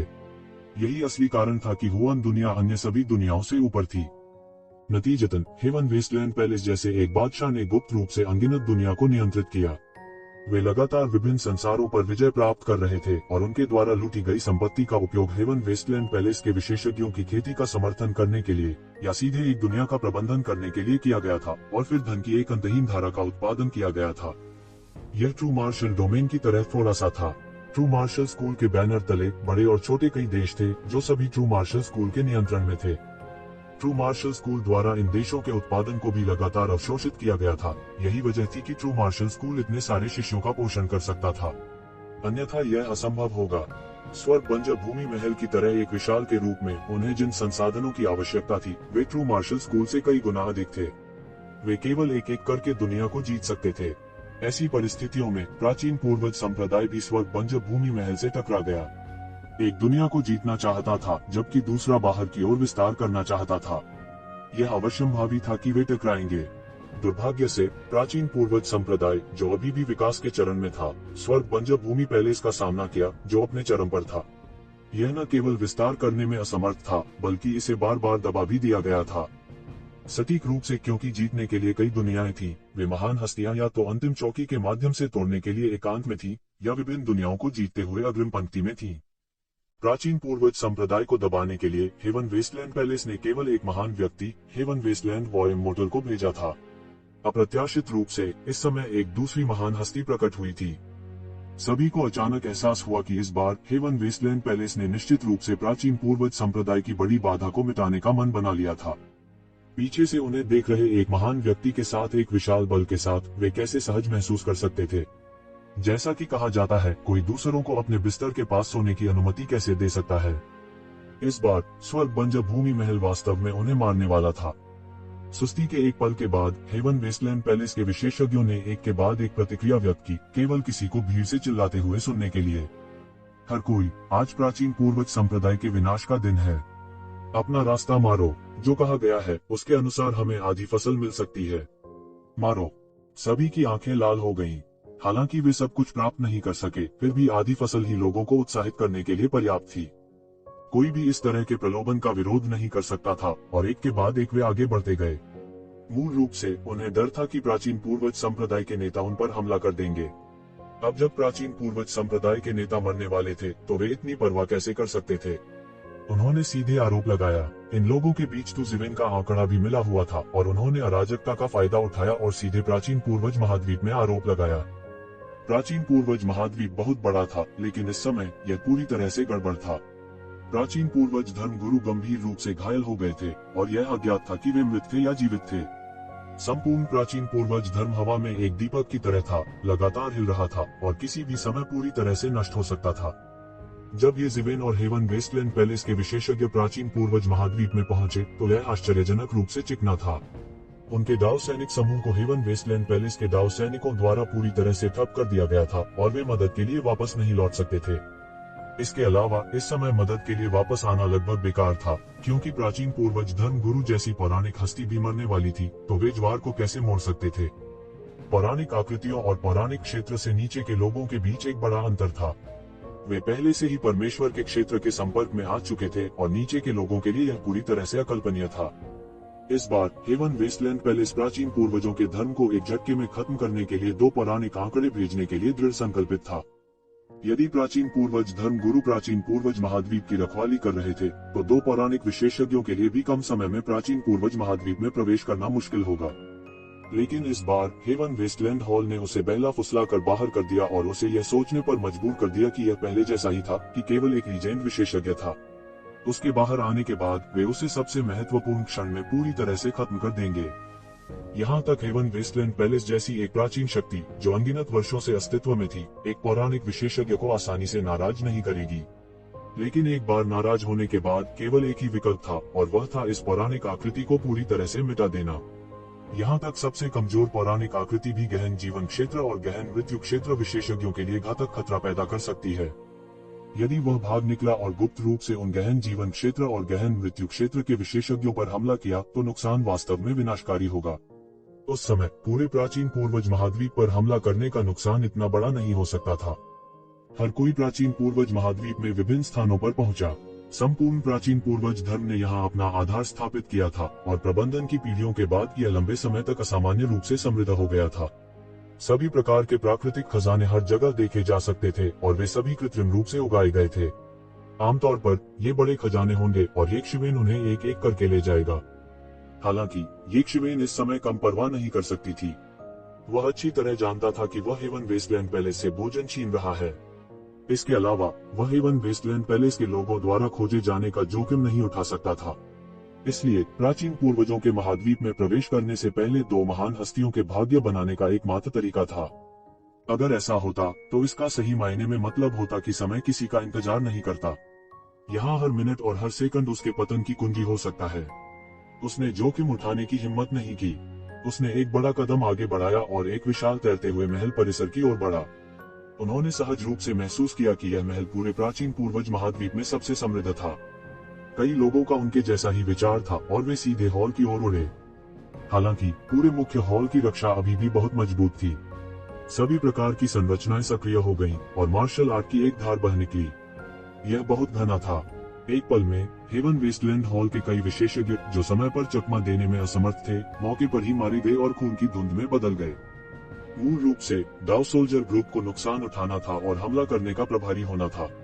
हालांकि इस समय यह स्पष्ट था कि हेवन वेस्टलैंड हॉल के विशेषज्ञ अब इसे सहन नहीं कर सकते। उनमें से कई तो विभिन्न नस्लों के अपने मूल रूपों में भी वापस आ गए और भाग गए। हुश! अचानक आकाश से एक भाले की चमक उतरी, आकाश को भेदते हुए और पूरे महल परिसर के रक्षात्मक गठन में पटक दिया।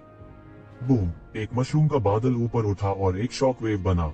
एक ही पल में सारी रचनाएं पूरी तरह से ध्वस्त हो गईं। जिन संरचनाओं का उपयोग नहीं किया गया था वे एक पल में पूरी तरह से नष्ट हो गईं। यह स्वर्ग बंजर भूमि युद्ध अमर था। मदद और प्राचीन पूर्वज धर्म नेता की गंभीर चोटों के साथ आखिरकार उन्हें यहाँ की स्थिति पर ध्यान देने का समय मिला। महल परिसर में अनगिनत विशेषज्ञों और शिष्यों के पास प्रतिक्रिया करने का समय भी नहीं था और वे सभी मौके पर ही मारे गए। एक पौराणिक हस्ती के सामने ये दिव्य क्षेत्र और यहाँ तक गहन क्षेत्र के विशेषज्ञ एक भी झटके का सामना नहीं कर सके। और इसी समय यक्षवेन अचानक उभरी। उसकी आकृति बिजली के एक बोल्ट की तरह थी जो भीड़ से अलग हो गई और सीधे महल में चली गई। एक पल में वह पहले से ही महल में चमक गया था, जिसने तुरंत उसके पीछे स्वर्ग बंजर भूमि हॉल के विशेषज्ञों से श्राप का विस्फोट किया। हालांकि वे कुछ नहीं कर सकते थे क्योंकि वे एक शिवेन की गति को पकड़ नहीं पाए थे। हुश, ये शिवेन ने मोर्चा संभाला और सीधे महल में प्रवेश किया। पूरा महल लाशों से भर गया था। प्राचीन पूर्वज धर्म के कई लोगों के पास सीधे विस्फोट से टुकड़े टुकड़े होने से पहले चीखने या प्रतिक्रिया करने का समय भी नहीं था। उन्हें हवा में उड़ा दिया गया। यह पूरी तरह से कल्पना की जा सकती थी कि स्वर्ग बंजर भूमि युद्ध अमर का पूरा झटका कितना भयानक था। यहाँ तक रसातल के दानव गुरु ने भी उसे इतनी मजबूत भावना नहीं दी। उस समय रसातल दानव मास्टर वास्तव में उसे एक प्रतिद्वंद्वी के रूप में नहीं देखते थे। उसने सोचा कि रसातल दानव मास्टर सिर्फ एक चींटी थी जिस पर वह लापरवाही से हमला कर सकता था। लेकिन फिर भी ये शिवेन पहले से ही गंभीर रूप से घायल थी और मरने के कगार पर थी। ठीक होने से पहले उन्हें सैकड़ों वर्षों तक स्वास्थ्य लाभ करना पड़ा। यह भारी चोट उनके हृदय में अंकित हो गई थी और इस समय की तुलना में कोई अन्य समय नहीं था। इस स्तर की लड़ाई में वह भाग नहीं ले सकता था। अपनी वर्तमान साधना के साथ अगर वह इसके संपर्क में आया तो मूल रूप से उसकी मृत्यु हो जाएगी। वह रोकने की हिम्मत कैसे करेगा? वह तुरंत अंदर गया और लाशों के ढेर देखकर रुका नहीं। वह सीधे महल के सबसे गहरे हिस्से की ओर चला। एक आश्चर्यजनक आध्यात्मिक आभा उसकी ओर दौड़ पड़ी। यह लगभग पूरी तरह से ठोस था और उसके चेहरे पर इस हद तक उछला कि वह उसे महसूस कर सके। वह तुरंत उस स्थान की ओर दौड़ा जहां आध्यात्मिक आभा ने आकाश को भर दिया था। यह हुआनकोर का एक अतुलनीय रूप से विशाल समुद्र था। यह अंतहीन था और एक नजर के साथ यह अज्ञात था कि क्या लाखों या सैकड़ों लाखों थे। करोड़ों जुबानकोर, भले ही हर एक बहुत बड़ा न हो, एक अंतहीन समुद्र बनाने के लिए पर्याप्त थे। मुझे डर है कि मैं अमीर बनने जा रहा हूँ। ये शिवेन की आंखें तुरंत चमक उठी। यदि वह इन सभी जुबानकोर को एकत्र कर सकता है तो यह व्यावहारिक रूप से उन्नत गहन मृत्यु क्षेत्र में कदम रखने से पहले की बात होगी। यह सिर्फ रातों रात अमीर बनने की बात नहीं थी। यह सिर्फ एक महल था। मूल रूप से महल में अनगिनत संरचनाएं संचालित हो रही थी जो पूरे महल के गठन के संचालन का समर्थन करने के लिए इन सभी हुआनकोर को आध्यात्मिक आभा में परिवर्तित कर रही थी। इस महल में निश्चित रूप से और भी कई खजाने थे। हालांकि ये शिवेन को इस समय परेशान नहीं किया जा सकता था। अभी यदि वह उन्नत गहन मृत्यु क्षेत्र में कदम रखना चाहता है तो उसे बड़ी संख्या में जुबानकोर की आवश्यकता है। यह उस समय के बराबर था जब कोई उसे झपकी लेने वाला था तो उसे तकिया भेज रहा था। इसके अलावा वह यह भी बहुत स्पष्ट था कि हेवन वेस्टलैंड पैलेस से बड़ी संख्या में विशेषज्ञ जल्द ही आ जाएंगे। उसके पास एक एक करके सभी को इकट्ठा करने का समय नहीं था और वह उनमें से केवल एक को चुन सकता था। यह सोचकर वह अब नहीं झिझका। त्यानयुआन मेरे सीधे उसके शरीर से उड़ गया और सीधे एक रक्त लाल प्रकाश को बाहर निकाल दिया। जहां भी यह पारित हुआ सभी हुआनकोर उसी स्थान पर त्यानयुआन मेरे में चूसे जाएंगे। रक्त लाल बत्ती की एक फ्लैश के साथ दसियों हजार जुबानकोर उसके द्वारा एकत्र किए गए थे। यह दक्षता अत्यंत तेज कही जा सकती है। रक्त लाल प्रकाश की एक चमक के साथ जुबानकोर का अंतहीन समुद्र एक टुकड़ा खो देगा। हालांकि जुबानकोर के अंतहीन समुद्र की तुलना में यह अभी भी बहुत धीमा था। दूसरे शब्दों में यह बिल्कुल भी तेज नहीं था। जब ये शिवेन ने करोड़ों हुआनकोर एकत्र किए थे तो उसके पीछे से पहले से ही एक शोर सुनाई दे रहा था। फिर दो लोग तुरंत महल में घुस गए। उनमें से एक अधेड़ उम्र का आदमी था जबकि दूसरा एक बूढ़ा आदमी था। वे दोनों हेवन वेस्टलैंड पैलेस के विशेषज्ञ थे। कहने की जरूरत नहीं कि इन दोनों लोगों की ताकत जाहिर तौर पर मौजूद बाकी लोगों की तुलना में एक स्तर अधिक थी। हा, कितने जुबानकोर हैं। मुझे डर है कि करोड़ों जुबानकोर हैं। मैं अमीर हूँ। बूढ़ा दिल से हंसा और वास्तव में कुछ हद तक अपना आपा खो बैठा।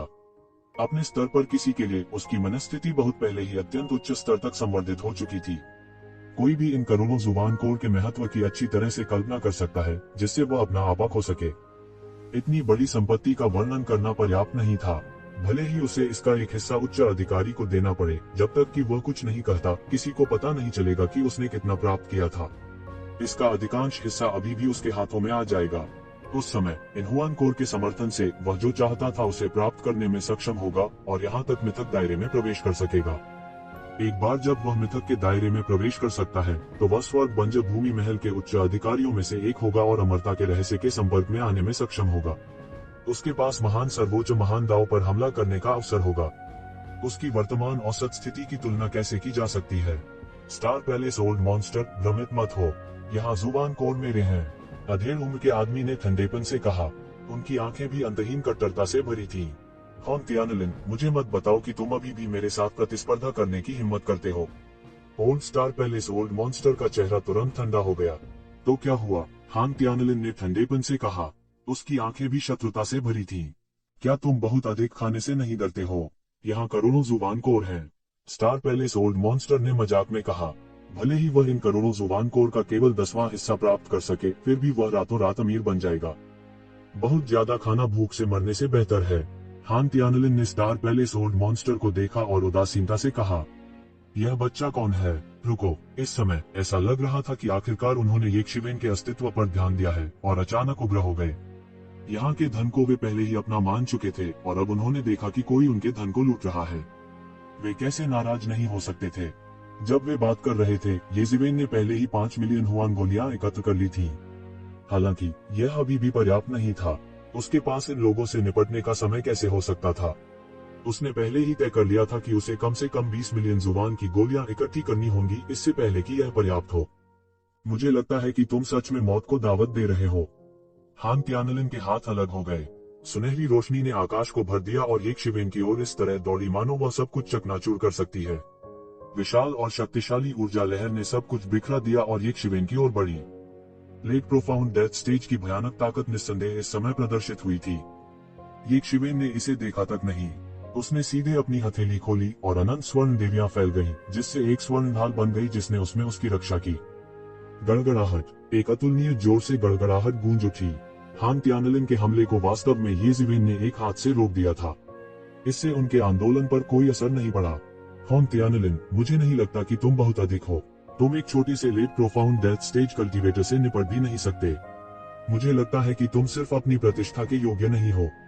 ओल्ड स्टार नक्षत्र राक्षस ने मजाक में कहा। हालांकि वह चुपके से थोड़ा चौंक गया था। हान त्यानलिन ने उसके साथ इतने सालों तक लड़ाई की थी। वह कैसे नहीं जान सकता था कि हान त्यानलिन कितना मजबूत था। फिर भी वह वास्तव में एक late profound death stage cultivator को गिराने में असमर्थ था। यह अपने आप में सामान्य नहीं था। बस तुम रुको और देखो। उस पल में हान त्यानलिन के शरीर से बड़ी मात्रा में असली युआन फूट पड़ा। उसका पूरा शरीर बड़े अंतर से फैला हुआ प्रतीत हो रहा था।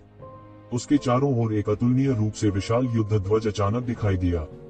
यह युद्ध ध्वज थोड़ा सा फटा हुआ लग रहा था। यह चौकोर आकार का था और उस पर खून लगा हुआ था। पता नहीं कब उस पर दाग लग गया था, लेकिन वह अभी तक सूखा नहीं था।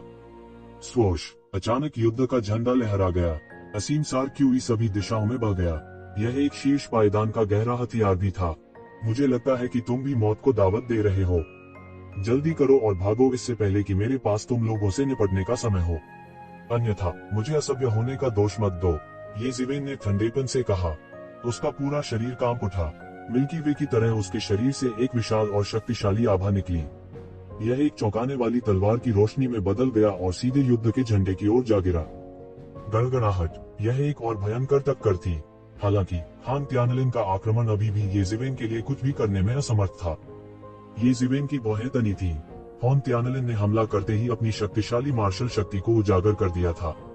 एक साधारण उन्नत गहन मृत्यु चरण विशेषज्ञ की तुलना में हान त्यानलिन की मार्शल शक्ति कहीं अधिक जोरदार थी। अब जब वह अपने आप को मुक्त नहीं कर पा रहा था, तो उसके लिए इन दो लोगों से निपटना कुछ कठिन होगा। जैसे जैसे समय बीतता गया, अधिक से अधिक लोग आते गए। वह केवल उतना ही लेने की पूरी कोशिश कर सकता था जितना वह कर सकता था। ऐसा लग रहा था कि वह भी हमले का सामना करने में सक्षम है, लेकिन वास्तव में वह इसे झेलने के लिए अपने बेहतर अत्याचारी गोल्डन बॉडी पर भरोसा कर रहा था। यदि वह इस तरह बमबारी करना जारी रखता है, तो वह निश्चित रूप से जारी नहीं रख पाएगा। ओल्ड स्टार पैलेस मॉन्स्टर, क्या आप अभी भी कोई कदम नहीं उठा रहे हैं? क्या आप इन जुबानखोर को उसके द्वारा ले जाते हुए देखना चाहते हैं? हम चर्चा कर सकते हैं कि इसे कैसे विभाजित किया जाए, लेकिन हम बाहरी लोगों को इसे छीनने नहीं दे सकते। क्या आपको ऐसा नहीं लगता? उद्धरण चिन्ह। इस समय हान त्यानलिन को भी एहसास हुआ कि येक्षिवेन से निपटना आसान नहीं था। इसलिए उन्होंने जल्दी से स्टार पैलेस को ओल्ड मॉन्स्टर कहा। फिर आप देखेंगे कि मैं क्या कर सकता हूँ। ओल्ड स्टार पैलेस मॉन्स्टर ने ठंडी सूंघी, लेकिन उसने एक चाल चलने से इनकार नहीं किया। उसकी आवाज निकली, जिससे आसपास के इलाके में खलबली मच गई। उसका शरीर उड़ गया और असीम स्टार पावर उसकी ओर इकट्ठी होने लगी। क्षण भर में ब्रह्मांड का निर्माण हो गया। वह इस ब्रह्मांड में एकमात्र सच्चे भगवान थे। उसने शुरू से ही अपने दायरे का इस्तेमाल किया और यह नीचे की ओर बढ़ गया। धिक्कार है, मुझे लगता है कि तुम लोग तब तक हार नहीं मानोगे जब तक तुम सड़क का अंत नहीं देख लेते। येक्षिवेन जोर से चिल्लाई। उसने तुरंत यानेवान मेरे को नियंत्रित करना बंद कर दिया और मुड़ गया। बूम! उसकी आभा अचानक एक जोरदार धमाके के साथ बह गई। 5 सम्राटों, धातु, लकड़ी, जल, अग्नि और पृथ्वी को मिलाकर इन 5 तत्वों की शक्ति उसके शरीर के चारों ओर घनीभूत हो गई और उसके शरीर की रक्षा के लिए 5 सम्राटों का गठन किया। मुझे नहीं लगता कि अगर मैं तुमसे पहले छुटकारा नहीं पाता तो मैं रुक सकता हूँ। उसने जोर से गर्जना की और कुचल ब्रह्मांड की ओर दौड़ा। उसकी 5 उंगलियां मुट्ठी में बंध गईं, जो एक सुनहरे ब्रह्मांड में बदल गई और सीधे टूट गई। टकराना। स्टार पैलेस ओल्ड मॉन्स्टर का ब्रह्मांड तुरंत मौके पर ही ढह गया। ये यक्षिवेन के फुल स्ट्रेंथ पंच का बिल्कुल भी सामना नहीं कर सका। धिक्कार है, तुम्हारी हिम्मत कैसे हुई मेरे डोमेन को तोड़ने की। स्टार पैलेस ओल्ड मॉन्स्टर का मूल रूप से इत्मीनान वाला रवैया बनाए नहीं रखा जा सकता था। वह तुरंत गुस्से में उड़ गया। उसका डोमेन वास्तव में यक्षिवेन द्वारा तोड़ा गया था। उसने सीधे अपना बड़ा हाथ फैलाया और सीधे यक्षिवेन की ओर इस तरह पकड़ लिया जैसे कि वह किसी तारे को पकड़ रहा हो। उनकी शक्ति भी लगातार बढ़ती गई। एक सांस में यह वास्तव में लेट प्रोफाउंड डेथ रियलम के शिखर तक बढ़ गया। यही उनकी असली ताकत थी। What is star palace old monsters ने वास्तव में इतनी शक्ति छुपाई। सौभाग्य से इस बच्चे को पता चला, नहीं तो अगर हम लड़ते तो मुझे बहुत नुकसान होता। हॉन त्यानलिन की आंखें सदमे और संदेह से भर गईं। कितना अच्छा स्टार पैलेस ओल्ड मॉन्स्टर है। वह और ओल्ड स्टार पैलेस मॉन्स्टर कई वर्षों से लड़ रहे थे और प्रतिस्पर्धा कर रहे थे, लेकिन उसने कभी यह उम्मीद नहीं की थी कि ओल्ड स्टार पैलेस मॉन्स्टर ने वास्तव में इतनी बड़ी मात्रा में शक्ति को छुपाया है और इसे प्रकट नहीं किया है। यहाँ तक वह केवल भावना के साथ आहें भर सकता था। कितनी गहरी योजना है। सौभाग्य से यह इस बच्चे द्वारा खोजा गया था। भाई, मुझे परवाह नहीं है कि तुम किस पर भरोसा कर रहे हो। आज तुम बिना किसी संदेह के मर जाओगे। स्टार पैलेस ओल्ड मॉन्स्टर गुस्से में था क्योंकि उसे यक्षिवेन द्वारा मजबूर किया गया था। लेट प्रोफाउंड डेथ रियलम का शिखर। जब तक कि वह गहन मृत्यु क्षेत्र के शिखर पर किसी से न मिले, अन्यथा वह सब कुछ पार कर सकता था। उसके सिर के ऊपर एक शक्तिशाली धार दिखाई दी। अनगिनत स्टार पावर एक बार फिर से उत्सर्जित हुई और सीधे यक्षिवेन की दिशा में पटक दी। गुस्सा कर देने वाला, यक्षिवेन चिल्लाया। उसके पीछे एक अतुलनीय रूप से विशाल शक्ति बह गई। एक राजसी प्रेत बना और जल्दी से यक्षिवेन के शरीर में समा गया। Boom boom boom! उनकी आभा आश्चर्यजनक गति से बढ़ रही थी। उनकी मूल रूप से चौंकाने वाली आभा कई स्थानों से उठी थी। यह स्वर्ग और पृथ्वी को पार कर गया, समय को पार कर गया और अतुलनीय रूप से भयानक था। बूम! यक्षिवेन ने सीधे स्टार पैलेस ओल्ड मॉन्स्टर की हथेली पर एक मुक्का मारा। टकराना। एक अतुलनीय जोरदार टक्कर की आवाज सुनाई दी। यक्षिवेन की मुट्ठी के माध्यम से एक भयानक शक्ति अचानक स्टार पैलेस ओल्ड मॉन्स्टर की हथेली में आ गई। यक्षिवेन का भौतिक शरीर एक शीर्ष श्रेणी के गहन हथियार के बराबर था। हालांकि स्टार पैलेस ओल्ड मॉन्स्टर का भौतिक शरीर अत्याचारी था और उसकी साधना उच्च थी, फिर भी उसकी तुलना यक्षिवेन के असामान्य गिल्ड वाले अत्याचारी रूप से नहीं की जा सकती थी। स्टार पैलेस ओल्ड मॉन्स्टर ने खून से लथपथ चीख निकाली क्योंकि उसका पूरा हाथ उसी जगह फट गया। वह तुरंत चिल्लाया, तुम केवल इतने ही हो। तुम्हारी हिम्मत कैसे हुई मेरे सामने चिल्लाने की। मुझे लगता है कि तुम वास्तव में जीने से थक गए हो। यक्षिवेन ने ठंडेपन से कहा। उसे इन दोनों लोगों के बारे में बिल्कुल भी अच्छा नहीं लगा। स्टार पैलेस ओल्ड मॉन्स्टर की आंखें डरावनी थीं। वह लगातार पीछे हटता गया। उसे उम्मीद नहीं थी कि यक्षिवेन एक ही झटके में उसे उड़ा देगा। 5 सम्राटों के शामिल होने और फिस्ट प्रिंसिपल अवतार के एकीकरण के साथ यक्षिवेन की ताकत लगभग चरम पर पहुंच गई थी। यह विशेष रूप से भयानक था। यक्षिवेन नहीं रुकी। उसने सीधे छलांग लगाई और स्टार पैलेस ओल्ड मॉन्स्टर का पीछा किया। हॉन त्यानलिन, आप किसका इंतजार कर रहे हैं? चलो सेना में शामिल हो और इस आदमी को मार दें। हम इन जुबान कोर को आधे में विभाजित कर देंगे। स्टार पैलेस ओल्ड मॉन्स्टर जल्दी से चिल्लाया। मूल रूप से उन्होंने हॉन त्यानलिन के साथ जुबान कोर को साझा करने के बारे में कभी नहीं सोचा था। क्यों? उनका ऐसा आत्मविश्वास था। तो क्या हुआ अगर उसने जुबान कोर पर एकाधिकार कर लिया? एक बार जब वह इन जुबान कोर के साथ गहन मृत्यु क्षेत्र के शिखर पर पहुंच गया, तो वह वास्तव में स्वर्ग बंजर भूमि महल के ऊपरी सोपानों में प्रवेश करने में सक्षम हो जाएगा। वे केवल एक क्षेत्र के अलावा थे, लेकिन स्थिति में अंतर बहुत बड़ा था। उस समय कौन उसका कुछ बिगाड़ सकता था? हालांकि अब कोई दूसरा रास्ता नहीं था। यक्षिवेन का आतंक उसकी अपेक्षाओं से कहीं अधिक था। यह उससे भी बदतर स्थिति थी जिसकी उसने कल्पना की थी। हॉन त्यानलिन ने संकोच नहीं किया। उसके हाथ में युद्ध का झंडा लहराया और यक्षिवेन को दबा दिया। वह परस्पर निर्भरता के सिद्धांत के बारे में भी स्पष्ट थे। यक्षिवेन अविश्वसनीय रूप से क्रूर थी। उसे दबाने के लिए उसे सेना में शामिल होना पड़ा। ऐसी परिस्थितियों में दोनों विशेषज्ञों के अपने अपने गुप्त उद्देश्य थे। हालांकि उन्होंने संकोच करने की हिम्मत नहीं की और दोनों ने यक्षिवेन पर हमला कर दिया। इस समय यक्षिवेन अब और पीछे नहीं हटी। उसने केवल उपहास किया। सिर्फ तुम दोनों, तुम मुझ पर हमला करना चाहते हो। तुम वास्तव में नहीं जानते कि तुम्हारे लिए क्या अच्छा है। मैंने तुम्हें अभी अभी जाने का मौका दिया है। दुर्भाग्य से लोग धन से ललचाते हैं। तुम सच में भाग गए हो भाग्य से बाहर। इसे भूल जा तो क्या हुआ अगर मैं 2 और गहरे मौत के दायरे के विशेषज्ञों को मार दूं। उद्धरण चिन्ह। इस समय वह 5 सम्राटों की सहायता से मानव जगत में एक सम्राट की तरह था। एक पल में उन्होंने उत्तराधिकार में 5 तत्वों की शक्ति को नष्ट कर दिया और 2 विशेषज्ञों के हमलों को दोहरा दिया। उसने अपना हाथ हिलाया और यिन और यांग की शक्ति का एक चित्र स्क्रॉल दिखाई दिया। यह फहराया और हिंसक रूप से हिल गया। मौके पर जीवन और मृत्यु की शक्ति की लहर दौड़ गई। इसे जीवन और मृत्यु के तावीज के साथ मिलाया गया था और हांग त्यानलिन की ओर शानदार ढंग से बह गया। होंग त्यानलिन ने युद्ध का झंडा लहराया और हमले का सामना किया। उन्होंने जीवन और मृत्यु की शक्ति का जबरदस्त विरोध किया। टकराना, वह केवल अपने हाथ में फैलती एक चौंकाने वाली शक्ति को महसूस कर सकता था। इससे उसका हाथ पूरी तरह सुन्न हो गया।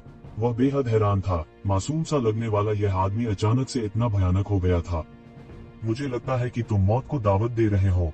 इस समय स्टार पैलेस ओल्ड मॉन्स्टर ने सितारों की अनगिनत शक्ति को नष्ट कर दिया। यह एक विशाल अजगर में बंध गया और येकशिवेन को निगलने के लिए अपना मुंह खोल दिया। बूम! विशाल अजगर ने अभी येकशिवेन को निगला ही था कि उसने एक गगनभेदी गर्जना सुनी। विशाल अजगर मौके पर ही फट गया। राजसी देवत्व राक्षसी लहरों की तरह बह गया और सभी दिशाओं में बह गया। प्रत्येक लहर पिछले एक से अधिक थी। ये जीवेन लहरों के शीर्ष पर खड़े मानव जगत के सम्राट थे। वह इतना पराक्रमी था कि कोई उसकी ओर प्रत्यक्ष दृष्टि से नहीं देख सकता था।